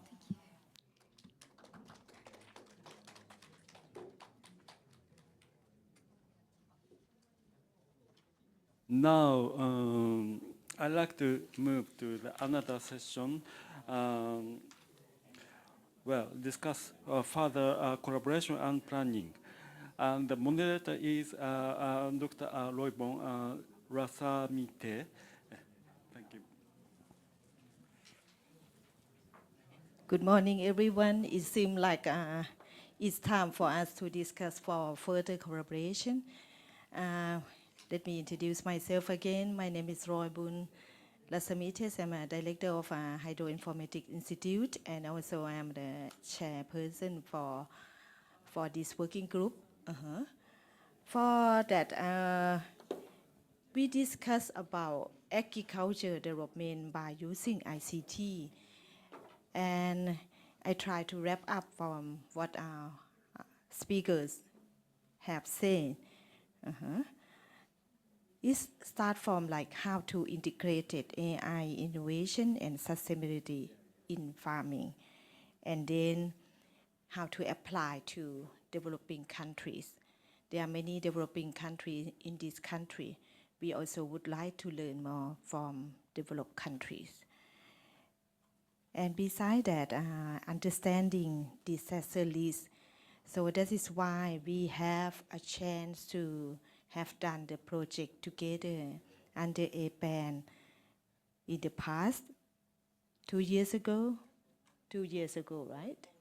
Almost 3 years already, about the climate resilience, agriculture for disaster risk reduction. Shall we continue?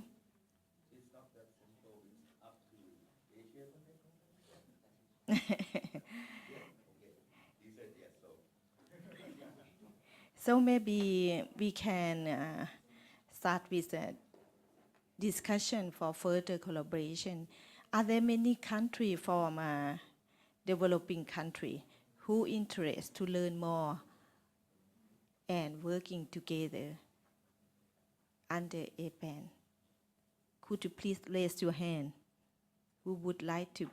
So Indonesia, and then Nepal, what else? Sri Lanka. Oh, Lao, that's why your pronunciation, I thought that you were Thai. So you're Lao. Okay. And who else? Indonesia, for sure. And Thailand, for sure. Also, our organization is a secretariat group, and we are the one that initiate ASEAN Hydroinformatics Center. So we would like to link with ASEAN countries.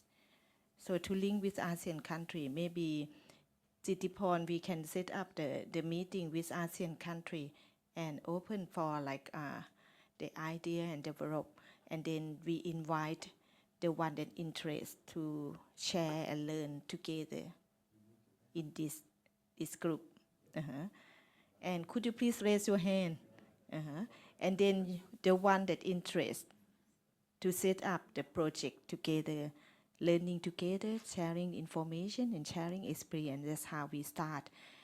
And then how to develop the project and adaptation, the project. That's what we learn together. And also maybe Taiwan is also our partner that can help us with the information for disaster risk reduction in the area of the farmer. And then we can scope down. Who else would like to say something to develop the idea, how to work together?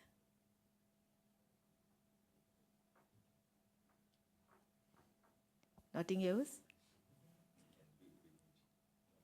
We finished earlier.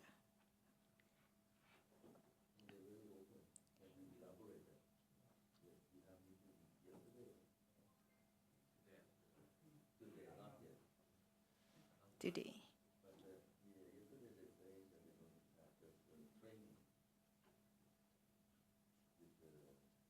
What is that? Is about Asia Connect? Yeah. That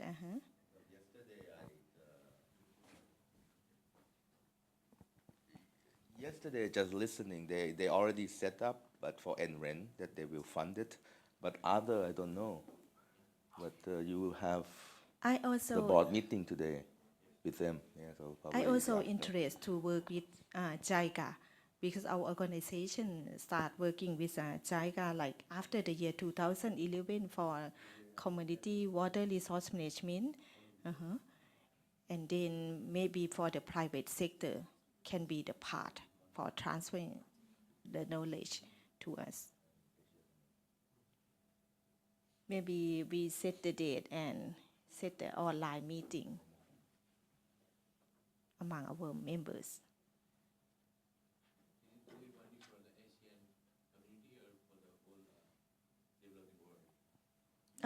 For our members under APAN and for this working group.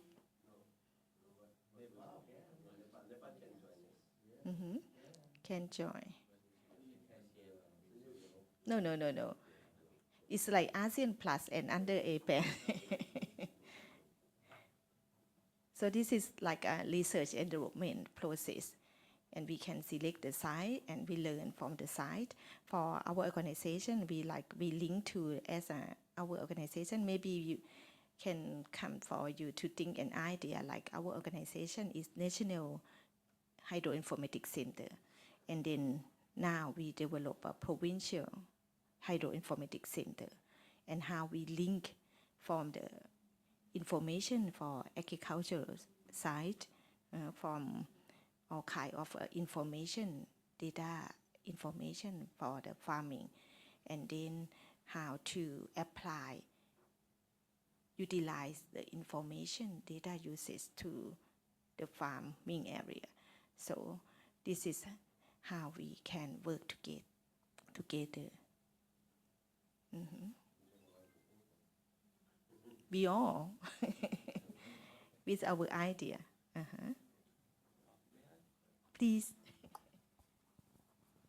Okay. I'm from Japan, and I know JIRCAS has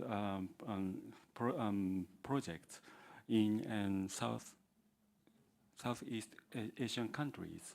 Well, I don't know much in detail, but JIRCAS is also JIRCAS has trying to improve the agriculture technology because in this area, rice production is the very main item of agriculture production, and they are common in climate. For example, hot summer is the common, and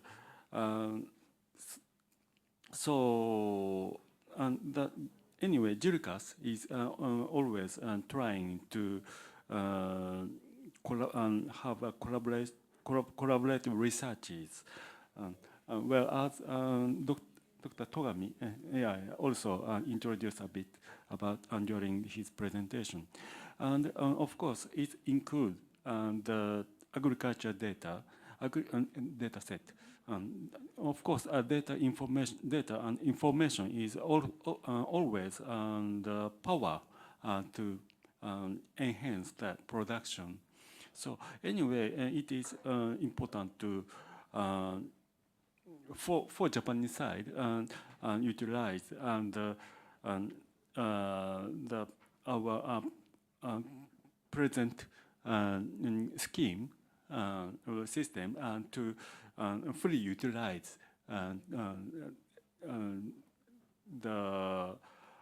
to improve the efficiency of the project. And JICA is another agency well closely related to the Ministry of Foreign Affairs, and it operates the agriculture. Not only agriculture but also other international cooperation activities. Anyway, JICA also has some project for agriculture data collection. Well, I don't know much about this, but what for Japanese side anyway, the collaboration is based on the proposal from other countries for beneficial countries. So anyway, JICA or JIRCAS will consider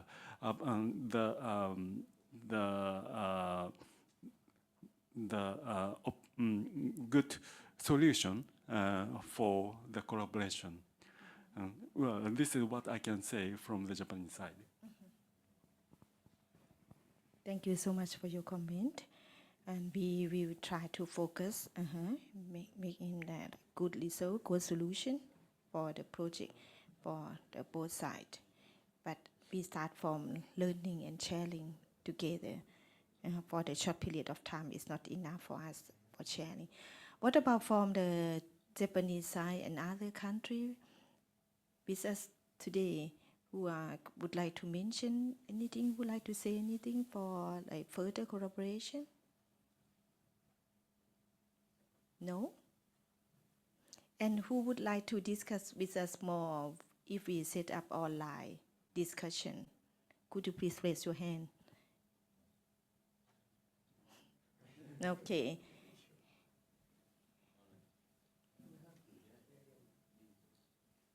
Okay.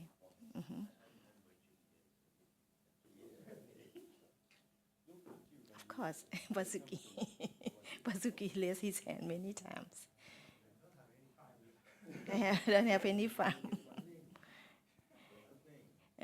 We're not going to start with the funding. We start with the sharing and learning, and then we like scope down on what we will focus on. Anything else?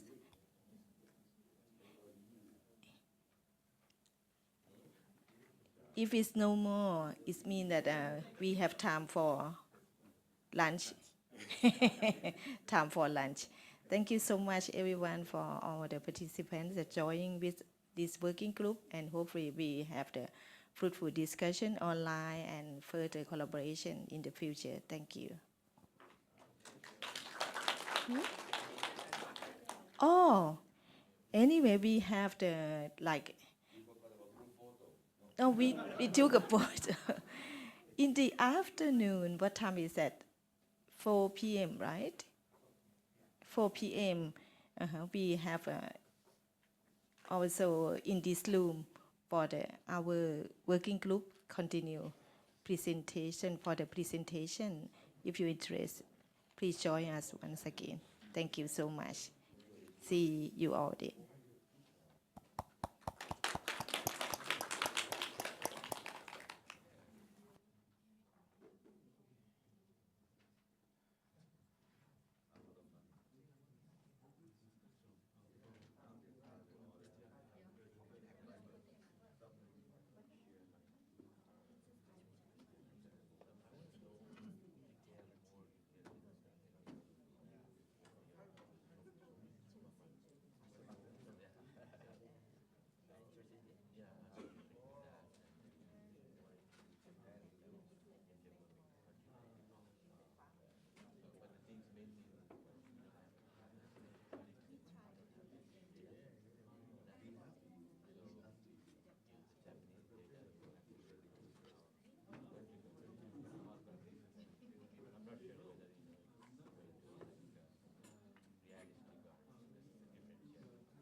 Now, online with us. Hello, Dr. Mohammed. Yeah, hello. Are you calling Muhammad Harun Yusuf? Can you hear me well? Yeah, I can hear you. Okay. So maybe, are you ready for your presentation? Yeah, I'm ready. Just give me 1 minute. I'm just opening and sharing. Okay. Let me introduce him before he present. So this is Dr. Mohammed Harun Yusuf. He's many positions, so maybe let him explain because there's no detail on this, that he's also the professor, chairman, and director. So could you please clarify your position also? We also would like to know. And he has done and developed the drone have witnessed remarkable increase in their uses across various disciplines. So this is his presentation into advanced methodologies, practical implementation. So maybe if you're ready, please let me know. Are you ready? Yes, I'm ready. Okay, let me share my screen.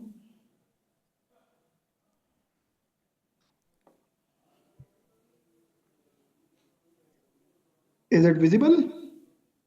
Not yet.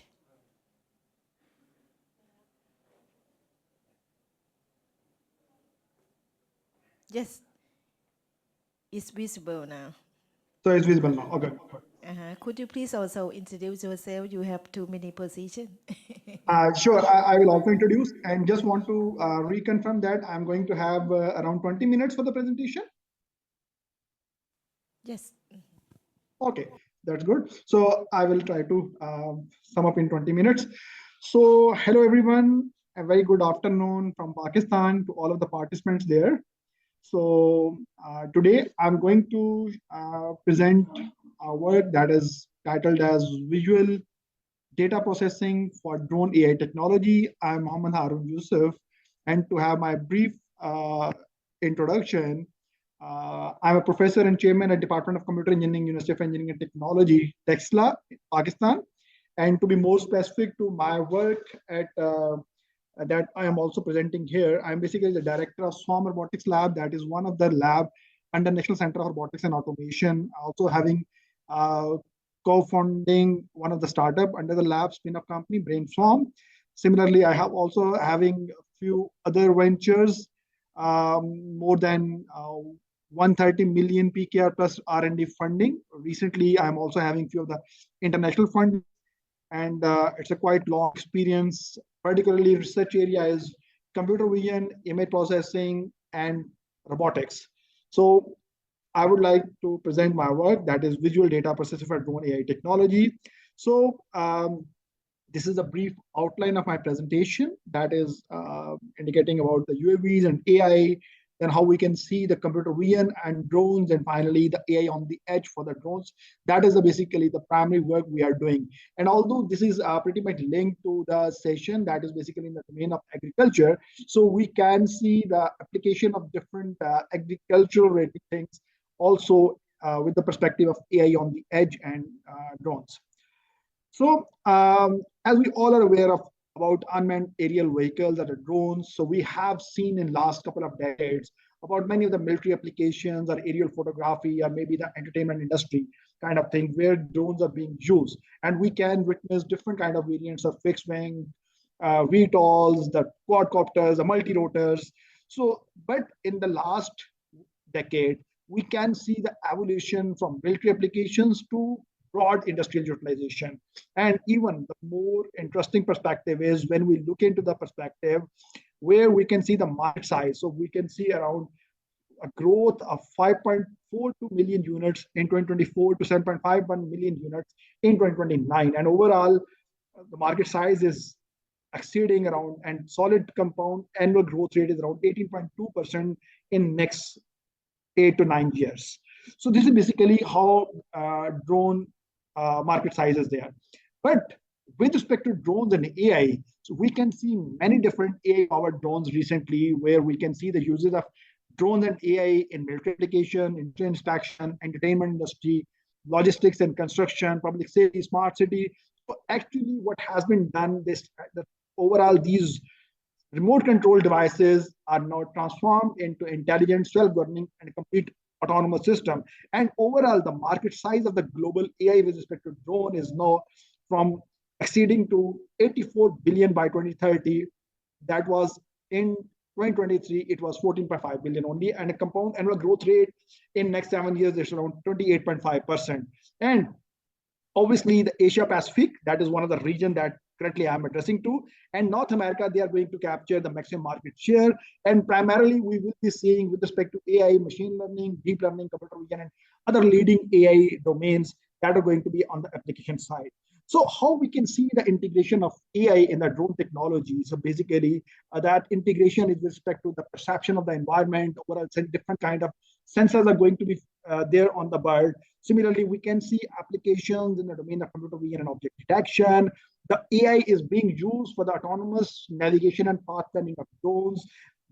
As an individual robot, they are going to have intelligent decision making and control by using AI algorithms. So we can see the multiple birds also in the swarm intelligence pattern. So the deployment of machine learning and model training is going to be there. So we can see a quite wide spectrum of AI integration on the drone technology and leading towards the edge computing and real-time processing, where we can see the deployment of algorithms on board on the drones.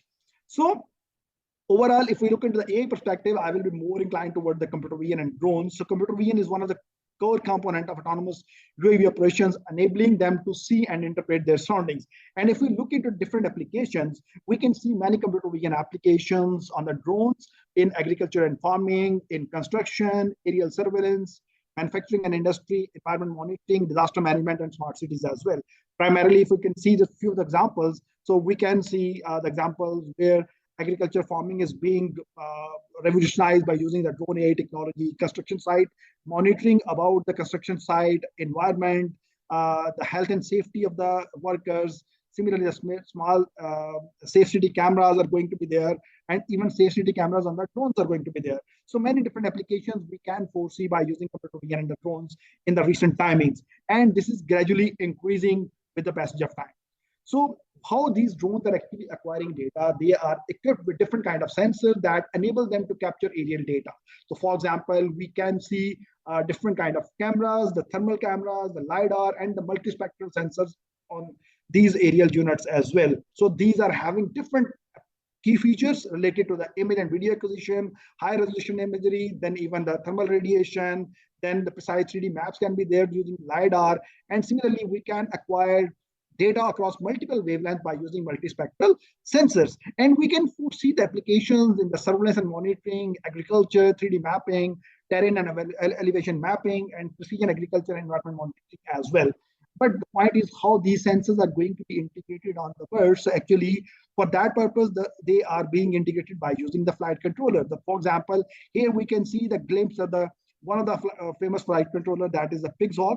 Orange cube is there that we actually use in our bird as well. So we can see the interface of LiDAR, the gimbal, the camera, and the GPS with the autopilot or the flight controller. So even the Pixhawk autopilot also supports the companion computer board. For example, we can have integration with the Raspberry Pi or even the NVIDIA Jetson boards. So till now, we have integrated the Jetson Xavier as well as Jetson Orin with the Pixhawk autopilot, through which we actually process the real-time data as well. And we will see a few of the examples later on. So what are the challenges in the data acquisition? We can see the challenges related to the lighting variation. So it was basically, we can see the challenge of day and night light issue, then shadows and glare will be there when we are going to acquire data. Sometimes the angle of the sensor is not according to the situation. So we may face the noisy data due to the tilt and orientation. Environmental factors also put a real challenge in the data acquisition, particularly with respect to different kind of terrains and obstacles in the environment. The weather conditions are also going to impact the data acquisition challenge. Similarly, size of the data and the storage and the transmission. If we are processing data in real time on the bird, then it's going to be with the challenge of the storage and optimization perspective. And similarly, if we are going to transmit data to the ground control station, so we need to deal with the transmission of the data as well. Similarly, sometimes we also have the drone specific challenges, which are more related to the weight limitations, the flight limitations, and the calibration issues are also going to be there. So how computer vision is actually going to apply on this drone AI technology? So broadly speaking, we can see different techniques like object detection, classification, semantic segmentation. Why we are considering only this? For example, from a drone side, sometimes we are interested in estimation of the crowd. Sometimes we are interested in the just counting on the crowd. Sometimes we are going to insert the object detection, object classification. Sometimes it's going to be the semantic segmentation of an aerial imagery. So we can see different broadly computer vision with respect to the object detection, classification, and semantic segmentation.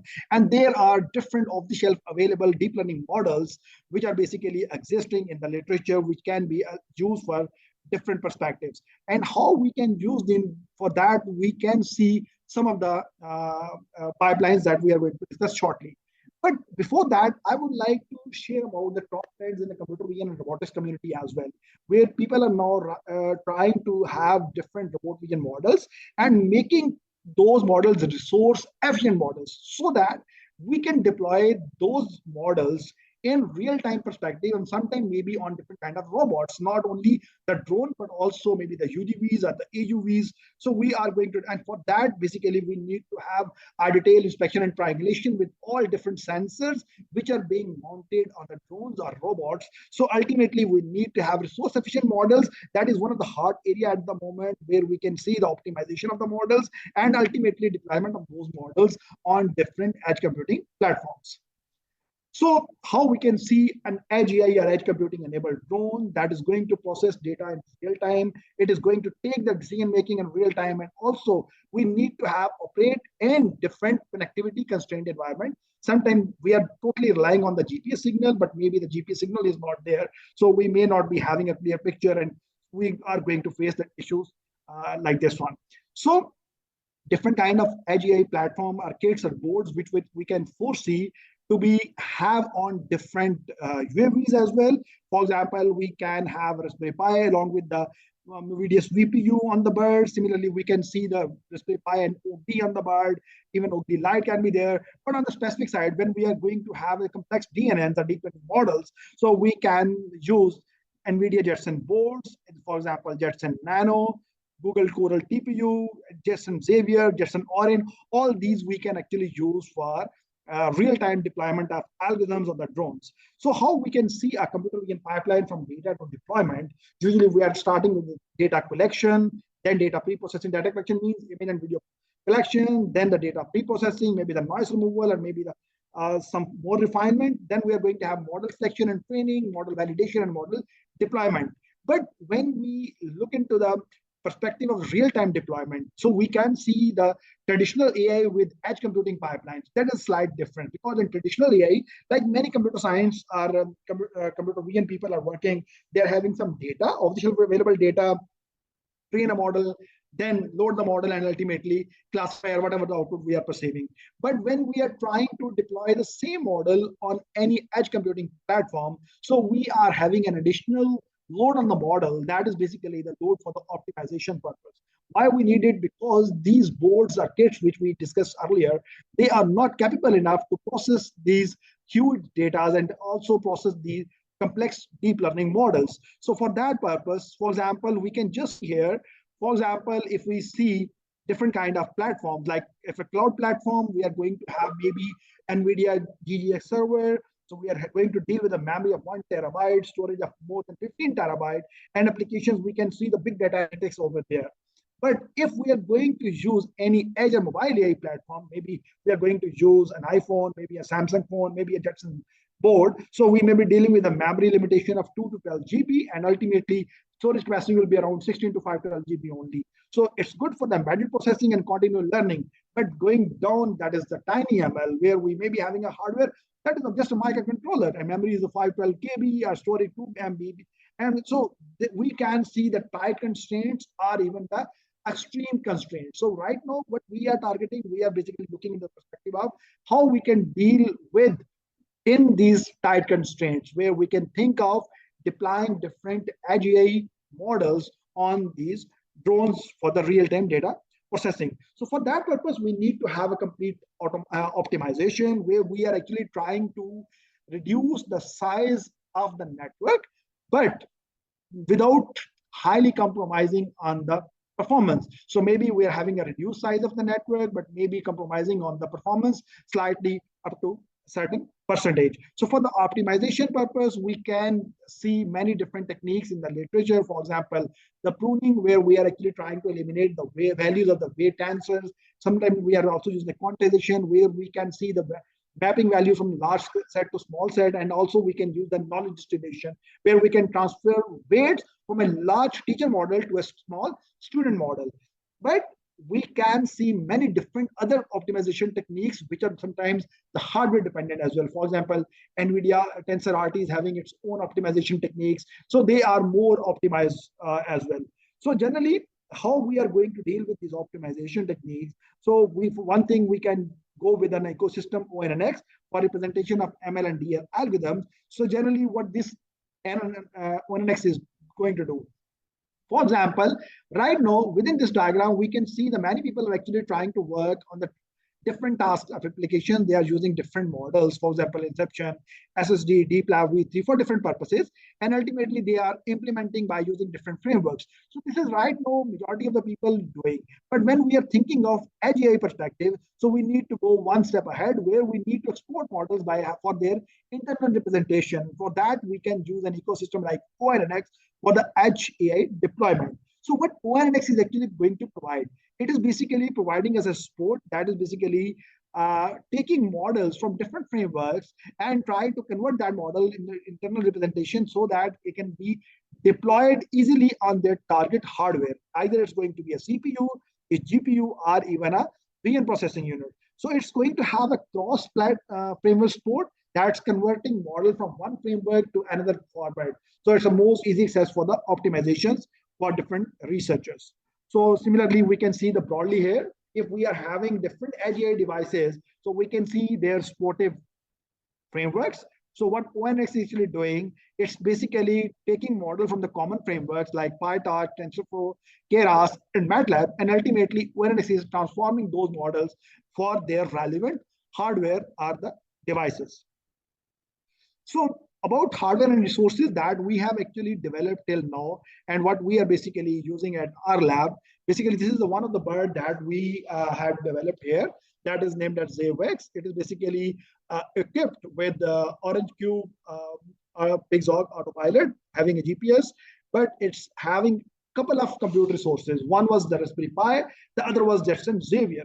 Initially, we tried to build up this just for the sake of the POC, but later on, we eliminated one of the computer source and just went with Jetson board. Similarly, for communication, we have used microHard PMDDR model, and for sensing purpose, we have a couple of cameras here.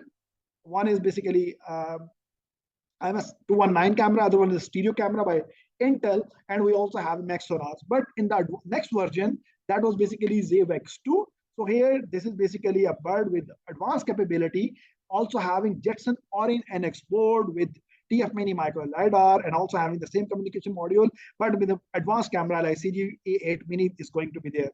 And we will see different of the real-time processing of data by using these birds. So this is, for example, how we can see the aerial object detection that is right now implemented on edge devices. So we can see here where people are coming, moving around the department, coming out of the mosque, and we are just detecting those objects in real time by using the algorithm deployed on the AgWG. Similarly, later on we tried to explore with the crowd counting models. So we try to optimize the model, and ultimately we optimize the model for Jetson Xavier integrated with the AgWG, and ultimately we can see the overall crowd counting, people coming out of a mosque in the university, and we can see the live video, crowd count is there, and also the frame per second is also there. And we can send telemetry from the bird to the ground control station and the vice versa. So this is just another application where we can see the semantic segmentation from the aerial view.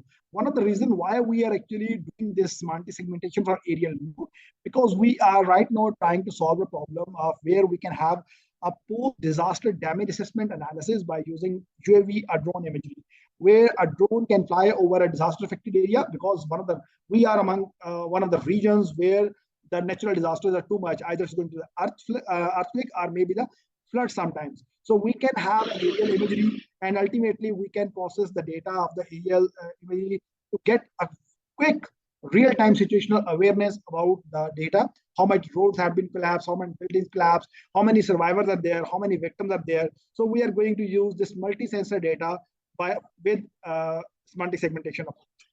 So this is just again another application where we can see the aerial mapping autonomous mission that was actually carried out 1540 meters above sea level. The total flight duration was 17 minutes, and we can actually see the capturing around 390 images. So this was basically a complete telemetry and other parameter monitoring as well on the mission planner. So this was just a few glimpses that we actually process one of the off-the-shelf data set, FloodNet and the RescueNet, by using our transformer-based models where we have get the segmented data. And now we are trying to deploy the same in the real time on the bird as well. And we are right now trying to partner with one of the disaster management authority for utilization in the disaster areas, and also partnering with one of the biggest NGO here that is participating in different relief missions across the countries. So this is also one of the examples where we can see the object detection and locking application with by using the bird. So here what we have done, it is basically just object detection and locking. The object was actually detected, and then we locked that object and bird was moving towards that particular object. So this was just a demonstration of the same experiment. That was basically the object detection and the locking. So on the back end, what we have done, basically the bird actually detected an object from a certain height. Then the bird tried to adjust its orientation, direction, and then the real-time processing of the YOLO-based model actually helped guided the bird towards the object. So this was an object detection and locking in the real time by using the drone, the AgWG2. So this is also the similar video we can see here. So the one of the key question would be that what kind of the suitable hardware we need to opt for. So because while training, we may look into the perspective of the CPUs, GPUs, TPUs, or even FPGAs. But for inference, obviously, sometimes we have CPU option, GPU, custom AI chips, or even FPGAs up there. So generally, what we have explored at our lab, mainly we have relied on the GPUs because of their advantage of high throughput and a good fit for the modern architectures, particularly for the DNNs. But obviously, the disadvantage among them, that is going to be the expensive one, energy hungry, because it's also impacting the drone flights as well. So having an input latency and memory limitations as well. So for the high-end complex DNNs, we need to play with the models for the thorough optimization. But the question is, it's not only the utilization of these drones as an individual robot or individual agents. Our lab is actually focused on drone swarms for different applications. So one of the experiments I just want to share here, there are a few other experiments where we have established the experimentation for homogeneous swarm, established the experimentation for the heterogeneous swarm, where we can see a swarm of robots of different aerial birds as well as different UGVs. They are basically interacting with each other for formation control. But this one demonstration that is related to drone swarm for search and rescue mission. Why it's going to be there? Because we can see different kind of scenarios. For example, in a flood-related scenario, where our disaster-related scenario, there is a particular entity who needs some sort of help. So very first thing is that we need to take that entity and we need to generate a rescue mission as well. So this is just an exemplification of the same scenario where we can see a target object there. And we have here multiple UAVs and multiple UGVs here. And all are going to be in a swarm-like pattern. For example, if we just launch the mission, we can see here, one bird actually taking flight, it's going to have an area coverage, and autonomously it's going to detect the object underneath it. So it is a completely autonomous mission. It detected the object. Now back to the ground control station, it's going to activate the autonomous mission of the other birds, which are basically acting here or showing here as a rescue birds. Actually, the rescue birds have a delivery mechanism that we have already developed. So we can see here the rest of the birds are in the same picture. Similarly, the UGVs will also go to the same location. And we can see a swarm of UGVs as well as UGVs to rescue one particular object of interest, that was a car in this case. But later, once all the rescue team is there, then again the birds are going to search for the rest of the area. So the area search is again going to be there for the rest of the mission. So we can see here the complete autonomous mission of the area coverage for this purpose. So this is one thing that we have actually developed, and now we are trying to extend it for another objective, that is edge AI enabled UAV swarms. So in a bigger picture, what we are aiming for, we are actually trying to have a complete ground control system that is basic station that is going to autonomously launch a mission of the search that is going to detect the survivors, the victims, are even going to have post-disaster damage assessment analysis. And based upon that, the ground control station may need to actuate the rescue fleet as well, who is going to provide the medical aid or the shelter or maybe the food to the survivors in a disaster affected area.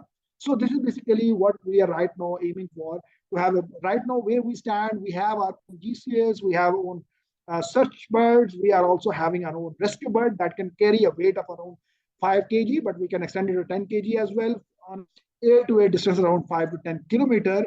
So this is basically what we have right now executed. So we can see application of these edge AI enabled UAV swarms in aerial segmentation, infrastructure monitoring, aerial surveillance, safe cities, rescue operations, post-disaster analysis, traffic monitoring, and many other applications. So thank you very much from my side. I think I have taken just slightly few minutes more than the allocated time. So any question, please. Thank you so much. And now I open the floor for question. If it's no question, I have a question. I just would like to know whether that can you give us more information and in specific that how you apply into the farmland? Sorry, your voice is too low. I can't hear exactly. How you apply into the farmland, your drone, in specific for the farmland? Because this is we interest in agriculture. Yeah, yes, and now you are audible. Okay, can you just repeat, please? You can hear me? Can you hear me well? Yes, yeah, now I can hear you. Okay. Can you give me the specific in your experience how you apply into the farmland? Yeah, on the farmland, actually, we are basically targeting a couple of applications. For example, with respect to agriculture, the one of the challenge we are right now facing here, that is basically leveling up the farm. So we are actually trying to use drones and the depth sensors for getting an autonomous solution for leveling of land, because it's going to help the farmers for a proper level of their ground, the cultivation of the crop. So that is one thing we are aiming for at the moment.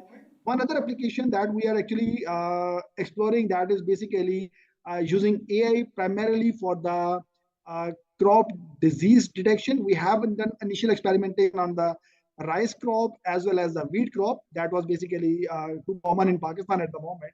So we have gone through with different disease detection models. So now we are trying to have the deployment on the UAVs actually. So instead of having the remote locations and their model gathering, so this is basically what we are aiming for. Similarly, another very good application for farming or the agriculture, where we can deploy the solution of our lab, that is basically the swarm intelligence. The reason why swarming is going to be there for helpful for agriculture, because right now in Pakistan, the trend of drone-based spraying is getting very common at the moment. So to cover a large area in a very short time, sometimes we may have a swarm of drones with a dedicated algorithm that is going to cover a large area for the autonomous spraying missions. Thank you so much for your informative information. And I also thinking about to apply into like detect a white elephant. Because this is on one of my responsibility. Maybe you can share with us also. From our side, Ministry of Higher Education, Science and Innovation. So maybe it would be nice if we can learn from you and develop our drone like our ministry have done so far. Thank you Yeah, so sure. much. And another speaker, presenter with us today, he from Lao PDR. He's with us, Mr. Kamla Non Ali Sawat. He's a lecturer and researcher in a computer science department and faculty of national science, National University of Lao PDR. Are you ready? Thank you so much, Mr. Muhammad. And Thank please you. be with us until we finish our session. Thank you. Sure, Amen.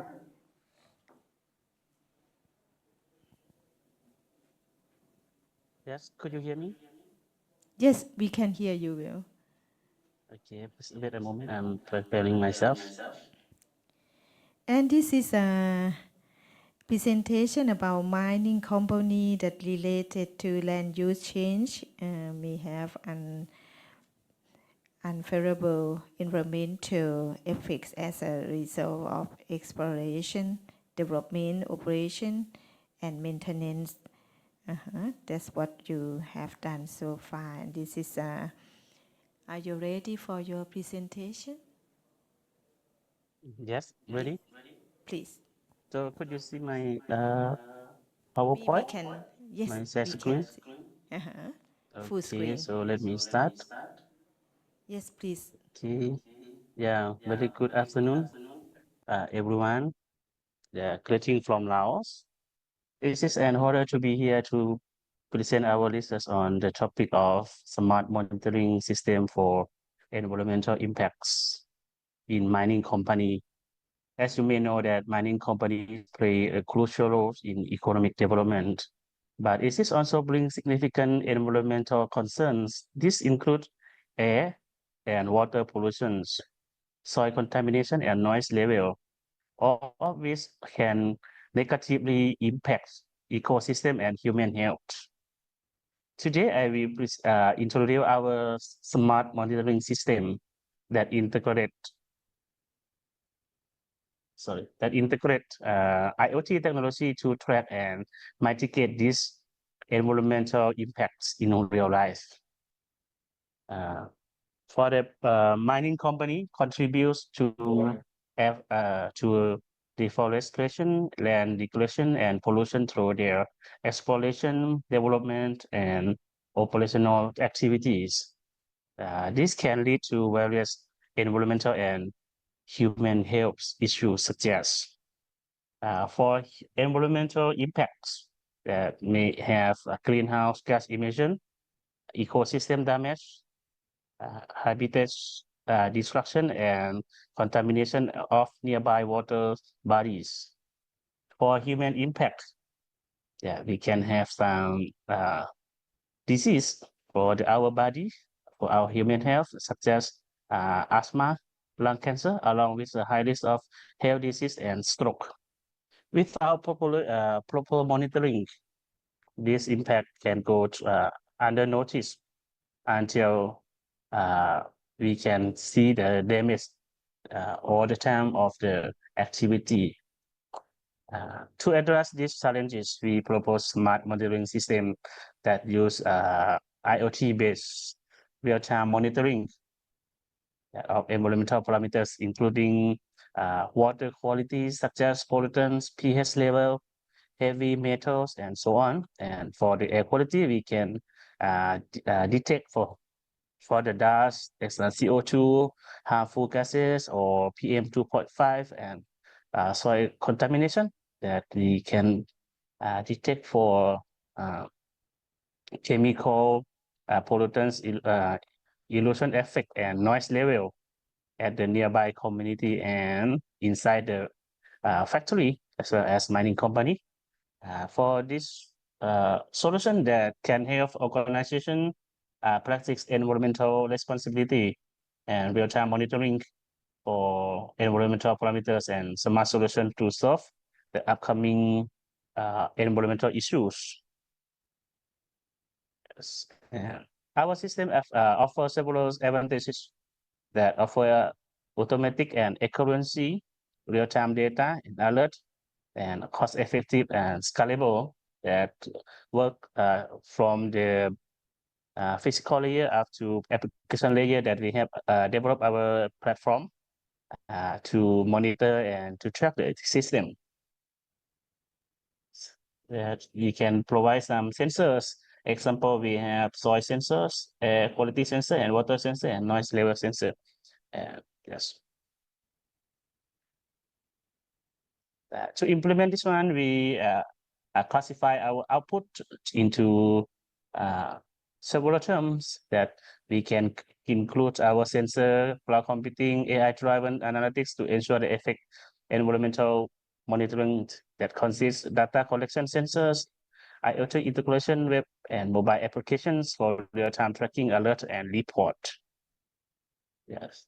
All the results that you can see from the screen, we can see that we have developed our web application to track and to monitor that you can see some dashboard, some table from the system that consists of pH, temperature, turbidity, GO, and conductivity. Yes, and that can the real data that can compare with the how to say the national standard value that from our ministry that you can see from the which one is the still in good condition or good status or which one is out of range that we can see from our the system. Yeah. Together with this one, we have developed a mobile system that's for on-the-go access to real-time environmental data. That's ensuring that we can have some report for the system and to the user and for the even for the company themselves that need to know some action that can be real-time monitorings or real-time action that the system can be monitor, manage, alarm tracking, and real-time report as well. Yes, and in conclusion, yes, we can provide our system that is under groundbreaking steps toward responsible and sustainable mining by utilizing IoT, AI, and real-time data analytics. We can reduce the negative environmental impacts of mining operations while ensuring complying with the regulation. Yeah, this one is our team that we have worked together for this system. So far, we have done some process that already implement at the mining company to test some system, to test some value of the environmental parameters that has been done. Okay, that's all for my presentation. Thank you very much for your attention, and I welcome any question and discussion. Yes, thank you so much. Thank you. Any questions? If no question, I have a question. I'm interested that like now my organization, Hydroinformatics Institute Thailand, working closely with Ministry of Environment, Lao PDR, and we working on laowater.net. So maybe you can be a part of that. Have you ever worked with Ministry of Environment? With my pleasure that if I can, yes. Yes. What did you say? Can you say it again? Yeah, I really pleased to be that can be a part of your project. Yes. And this morning session, we have discussed with all participants that with us many countries from developing countries like Thailand also. We maybe as maybe you know yet that our organization have initiated ASEAN Hydroinformatics Center, and Lao PDR, of course, is in also the member, and we try to like develop an idea, the project among ASEAN countries and also developing countries that join APAN. So maybe we will set even Pakistan and Lao PDR, both are the presenter. So maybe your technology can apply to the in the part of the project in the future, or maybe sharing information and experience and sharing training together. So maybe we can connect with the Ministry of Environment and invite you to be a part of that. If you are interested Yeah, to join. thank you very much. So, anything else? No? It's like everyone ready for dinner, but too soon for dinner. So, if not, so we ready for finish our discussion in the afternoon. Thank you so much for your both presenter. Could you please give big hands for both of them? Thank you. I just went to La PDR 2 weeks ago, so maybe next time Yeah. I will see you in La Yeah, please PDR. welcome and visit me again. Thank you so much. Bye bye now. Yes. Yeah, bye bye. Thank you.